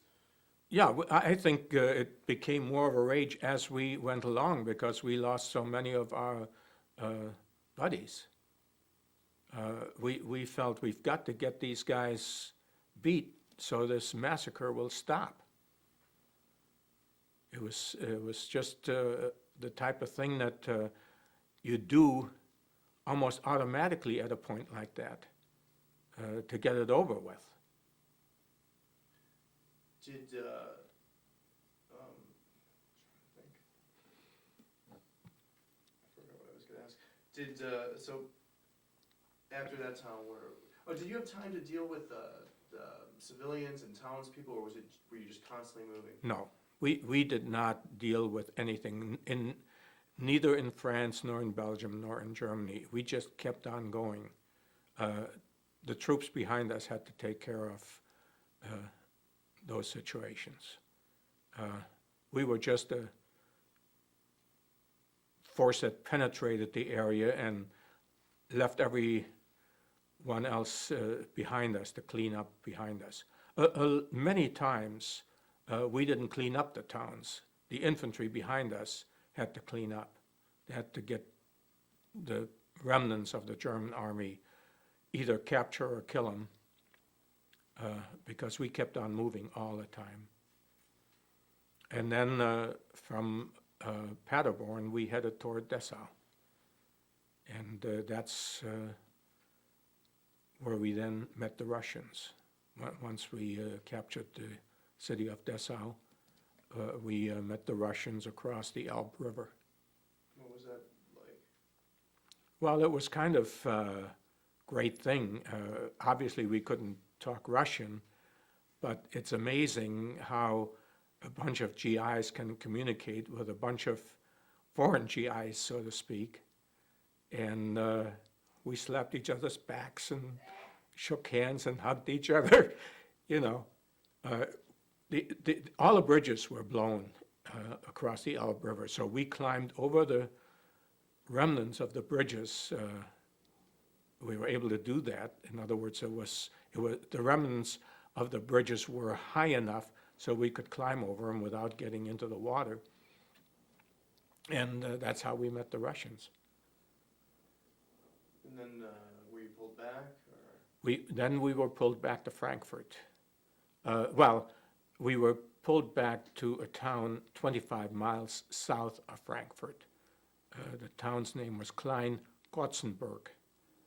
And we stayed there for several weeks. And then the division was broken up. Guys were starting to send guys home. I applied for a job with the military government, but they would not accept me because I was not of age yet. How old were you? I was 20 years old. You have to be 21 to be hired by the military government or work for the military government. Oh, by the way, I forgot. We did liberate on the way to Paderborn. We liberated the concentration camp Nordhausen. And that was a camp that was all political prisoners and Clergy, Russians. It was all either political prisoners or foreigners. There were no Jews in Nordhausen. That was a pretty sad situation, too. The Holocaust Museum has films on that the Signal Corps took. Did you know what infantry division you were with when that was liberated? Or I think the Timberwolves, the 100. Yeah, it was the Timberwolves, I think, that were there at the same time, yeah. You know, these units were always assigned to each other or as combined units, because none of us at that point had enough strength to operate as a separate unit. Were you surprised by what you saw? Yes, definitely. I mean, we had heard about the concentration camps, but we did not know really what to expect, and it was horrible. How long did you stay in that vicinity for? A few hours. That was it? We had, yeah, again, as we approached and broke through the gates, we had a problem immediately because the prisoners started coming out of the gates, and some of them had enough strength to get out, but then they fell down. You know, they were all weak, and we literally had to pull some of them out of the road so we could get our tanks and half-tracks through to keep on going. Again, we did not stop to clean up. That was the infantry's job behind us. Was it an almost surreal sight? Yes, absolutely. I mean, nobody can imagine something like that unless they have seen it. You know, you could have seen all the pictures you want. It's not the same as when you see it in person. It's horrible. No. Were you still interrogating prisoners along the way? I interrogated prisoners all the way along the way. Did you ever tell them you were Jewish or anything? Or? No. As a matter of fact, this should be off the record, actually. We had several Jewish fellows in our unit, and they tried to do an interrogation with their Yiddish. And I used to have fits with them because they would try to get these Germans to talk. They couldn't understand what the Germans were saying. Not really, you know, not so it could be effectively used. And I'd have fits with these guys. Get away from here. Don't upset the situation, you know, because I had been trained to ask certain questions. And these guys would just ask all kinds of stupid questions. You know, Yiddish. In Yiddish, you know. And obviously most of the Germans couldn't understand a word they were saying. They probably knew that it was Yiddish being spoken. I would imagine so, Yeah. you know. But they sort of created a problem for me doing that. Like I remember in Mons, I finally said to one of our platoon sergeants, get this guy out of here now. Because it was of utter urgency for us to find out exactly how strong those forces were that were coming into that town. And these guys were interfering with my job, so to speak, you know. Were there any, did you ever attend any Jewish services while in the field? Or? A few times, very seldom, because we were always on the move, and heck, most of the time we didn't even know what day it was, you know. Did you know that Rose was Jewish? Yes. But before what you read Yes. later on? Yes. When you first got to the division, what did they say? I mean, he was just another commander. Nobody really ever said that Jew commander. I mean, I'd never I mean, how did heard. you know that Maurice Rose was Jewish? I don't recall how I found out, but it probably was the first sergeant or somebody like that that told me that he was Jewish. I mean, we were good friends from the beginning, actually. You and the sergeant? Yeah. How did that The make, guy that sort of hired me, you know. how did that make you feel to hear that this commander was, that you were being... That your I was division pretty proud of that, was- because I knew there were not that many Jewish commanders in the Army. I guess that's what they really told me in the beginning, that Maurice Rose's spit and polish, and you better not ever be caught on your vehicle out of dress without the proper dress code or something like that.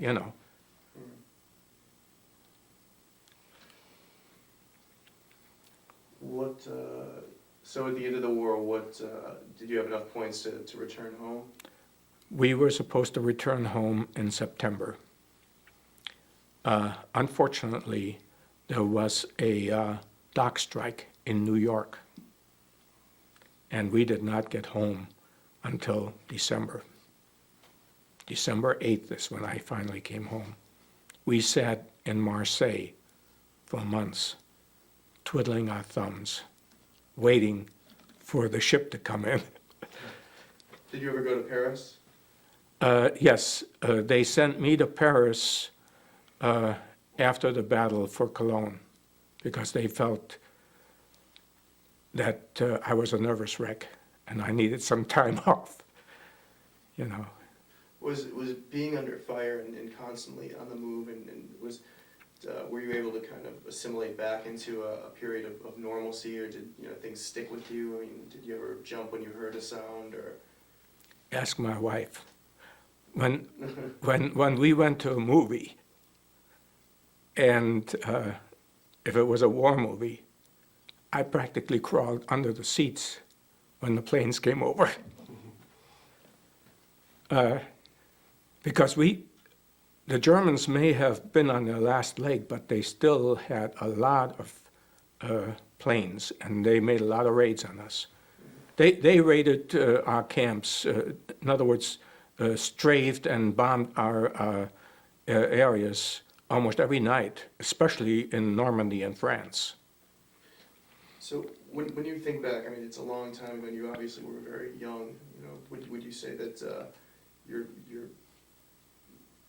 did it have an impact on how you would live your life thereafter? I think so. How so? I think I became a different person during the war. At least that's what everybody told me. Like my brother always used to tell me, I was the joker of the family. They used to be in stitches in the morning at the breakfast table because I told jokes all the time. I couldn't tell you a joke today if I wanted to. It's one of those things that I just couldn't do anymore. In retrospect, knowing, while you became a GI like every other person, you became an American, the second Right. you became a citizen.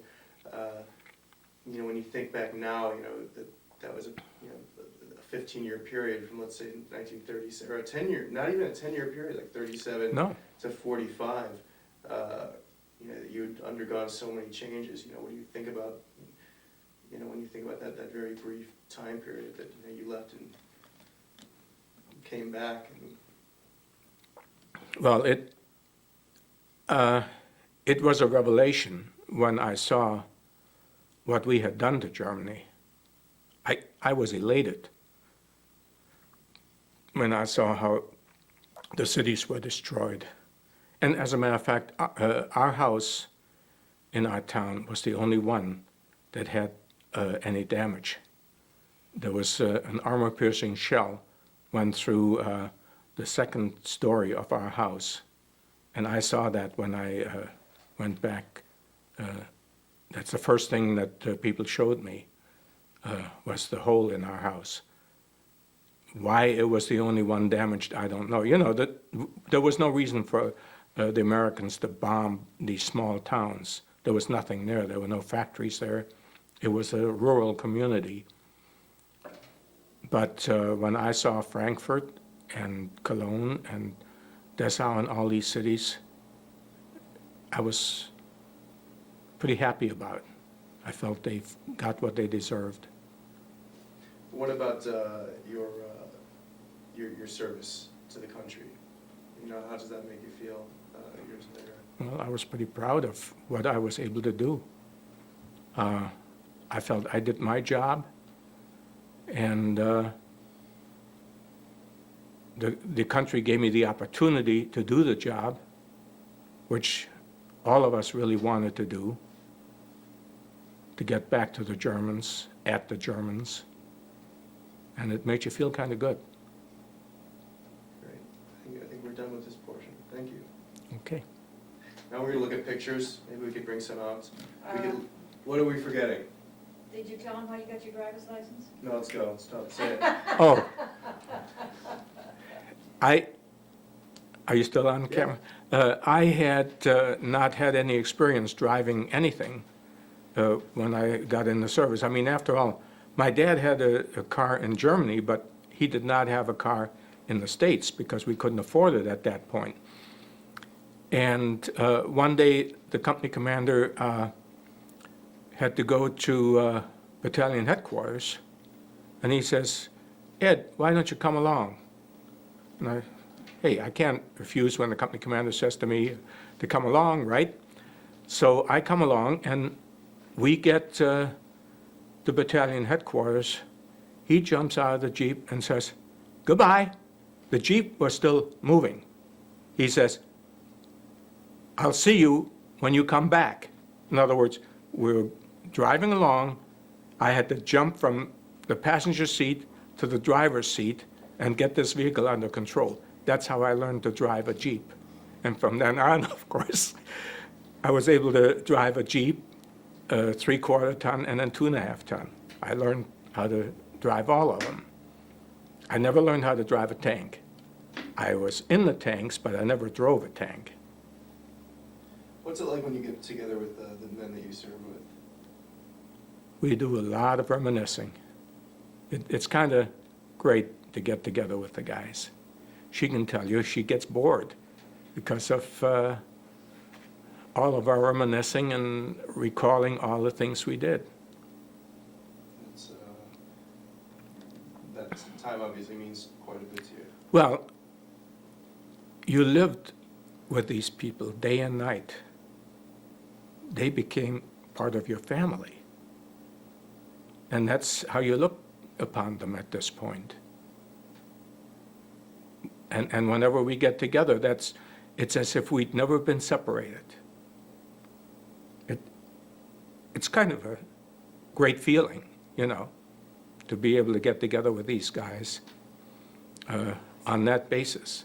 Of what's left. Of what's left at this point, that's right. There's so few left. And you were the youngest of the. There was one fellow that is younger than I am by a month that has been coming to the reunions. So out of the whole division, you were the youngest.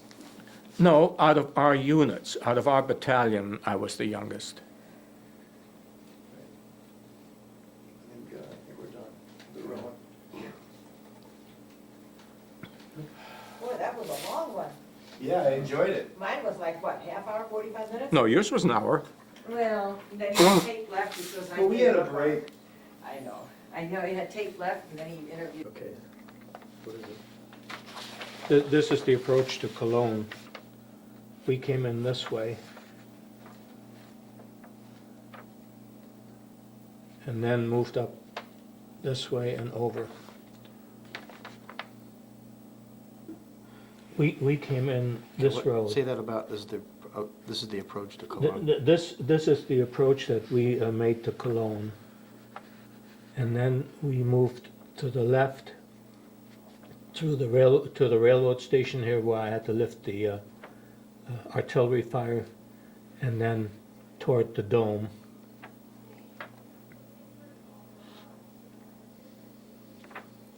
Okay, that's good. Okay, this map here, Hoban,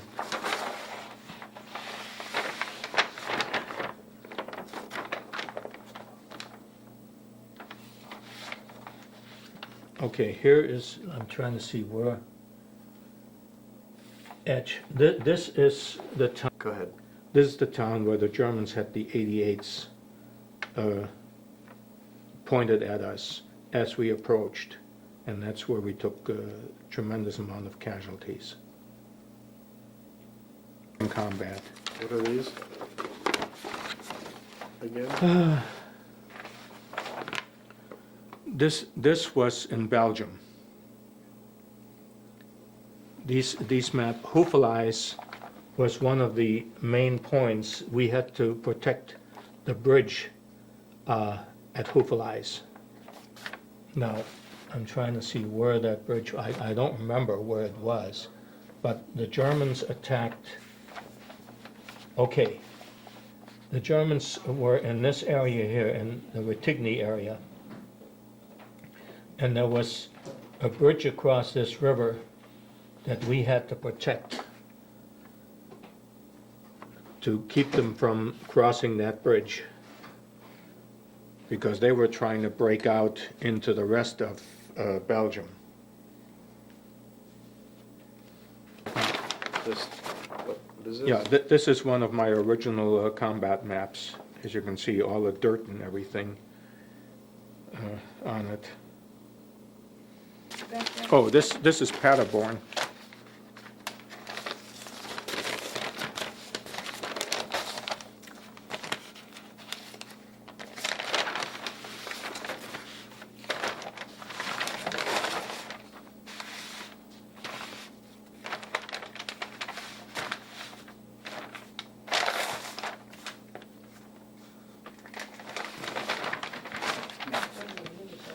See, you can see where we have the markings. These are our columns.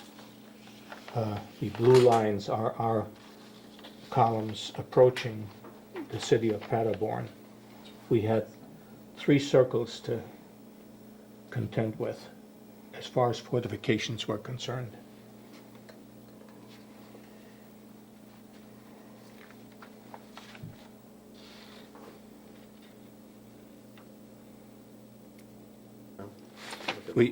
We had 4 task forces attacking this city from different angles, as you can see. And start way back here, where we started out, and these 2 task forces here split up.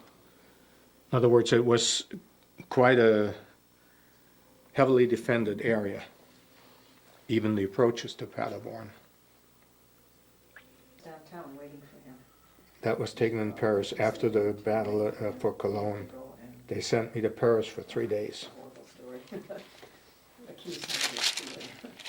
These are just from the beginning.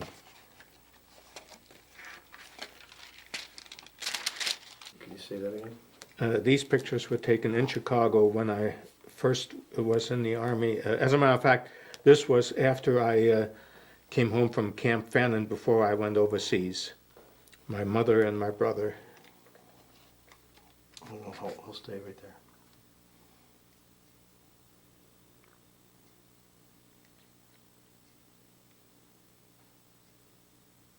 Okay.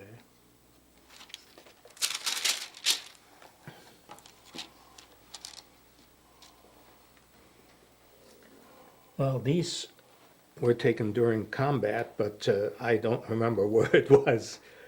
I think this was in Mossberg, Germany. That's myself and the first sergeant.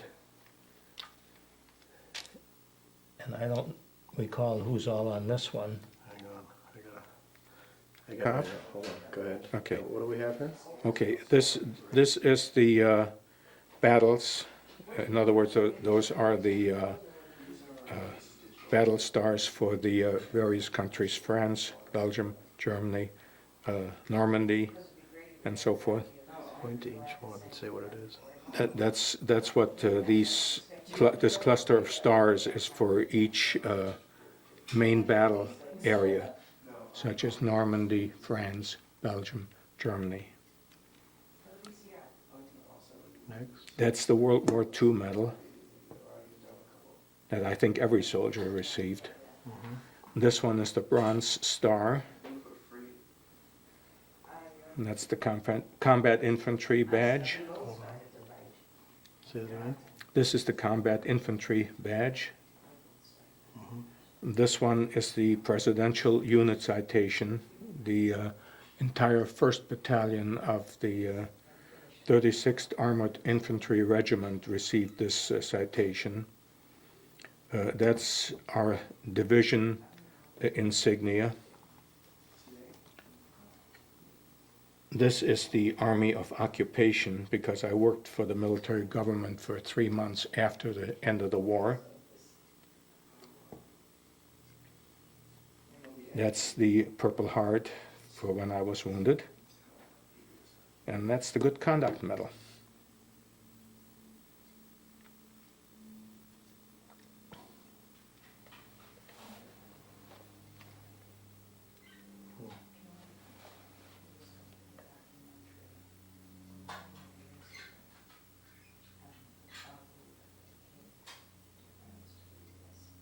Like, this is the citation that the 3rd Armored Division received from Belgium, the Belgian Vortiger. That is a ribbon or a shoulder ribbon that a unit receives for for liberating the country. What was that again? The Belgian Vortiger. And what was it for? It's for liberating the country of Belgium. I can get the thing for you if you want to see it. Yeah.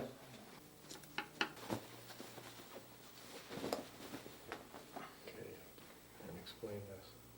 All right, this is the Belgian Vortiger, which was given to the division by the country of Belgium for liberating, for being part of the liberating force in Belgium.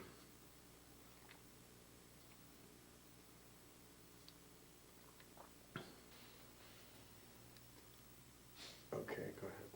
Okay, when I was in England, I heard several broadcasts of Axis Sally.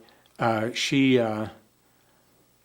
tried to really butter up the GIs, saying how she felt sorry for us, and that we were basically doing a good job, but for what? It was the type of thing she tried to first instill that we were doing a good job for the country, and then blasted us for being against the Germans and whatever was going on in Europe. I remember one specific broadcast where she spoke a great deal against the Jews that were contaminating the country and these kind of things. It was really disheartening to us, to me anyway, to hear all this, because I always felt there were going to be some GIs that really believes what she's saying, because she had such a smooth way of delivering her broadcast. Didn't the GIs have a name for her, like a nickname or something? Yeah, but I don't remember I think it was what. Bitch of Berlin or something. Yeah, something like that. Yeah, but it was sometimes it was fascinating to listen to her. You know, the things that she came up with, guys used to get a big kick out of. But then after a while, everyone got pretty tired of her because of the things she said about us. She was in jail for a long time. Yeah, After the war? Yeah. Yeah. Like she was for treason, and then she actually ended up teaching at a community college in Ohio, where she. Oh, she died. did? She ended up coming. really? back to the I didn't States. realize that. Yeah. She was American, huh? Yeah. She married a German guy when the war broke out. Stayed in. Yeah. Well, they made good use of her. Okay, go ahead. Okay, this is the division insignia, 3rd Armored Spearhead. The name Spearhead was given to us. This is the division insignia, the 3rd Armored. The Spearhead division name was given to us shortly after we went into France, because basically we were the lead division for the First Army. We spearheaded all the major attacks for the First Army. And over here is the Combat Infantry Badge, the Belgian Fourrageur, the ribbon for the Bronze Star, the ribbon for the Purple Heart,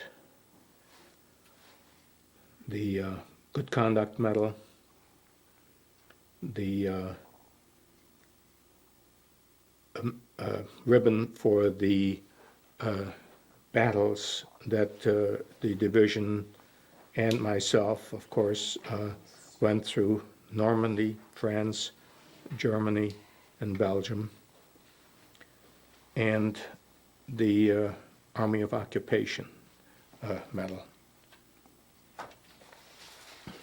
This is the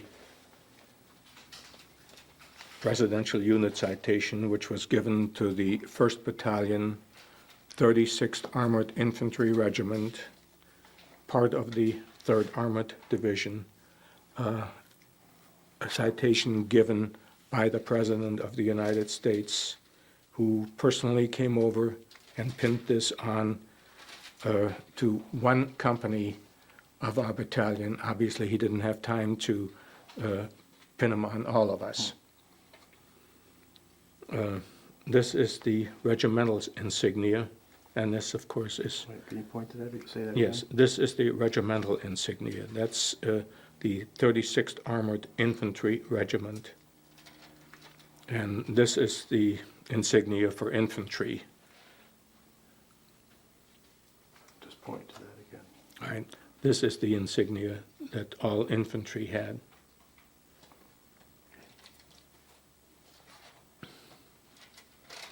The rank is Staff Sergeant.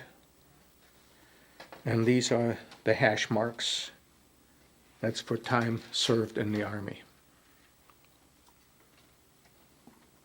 What do they represent, each one? An 8-month period. Each line is for an 8-month period.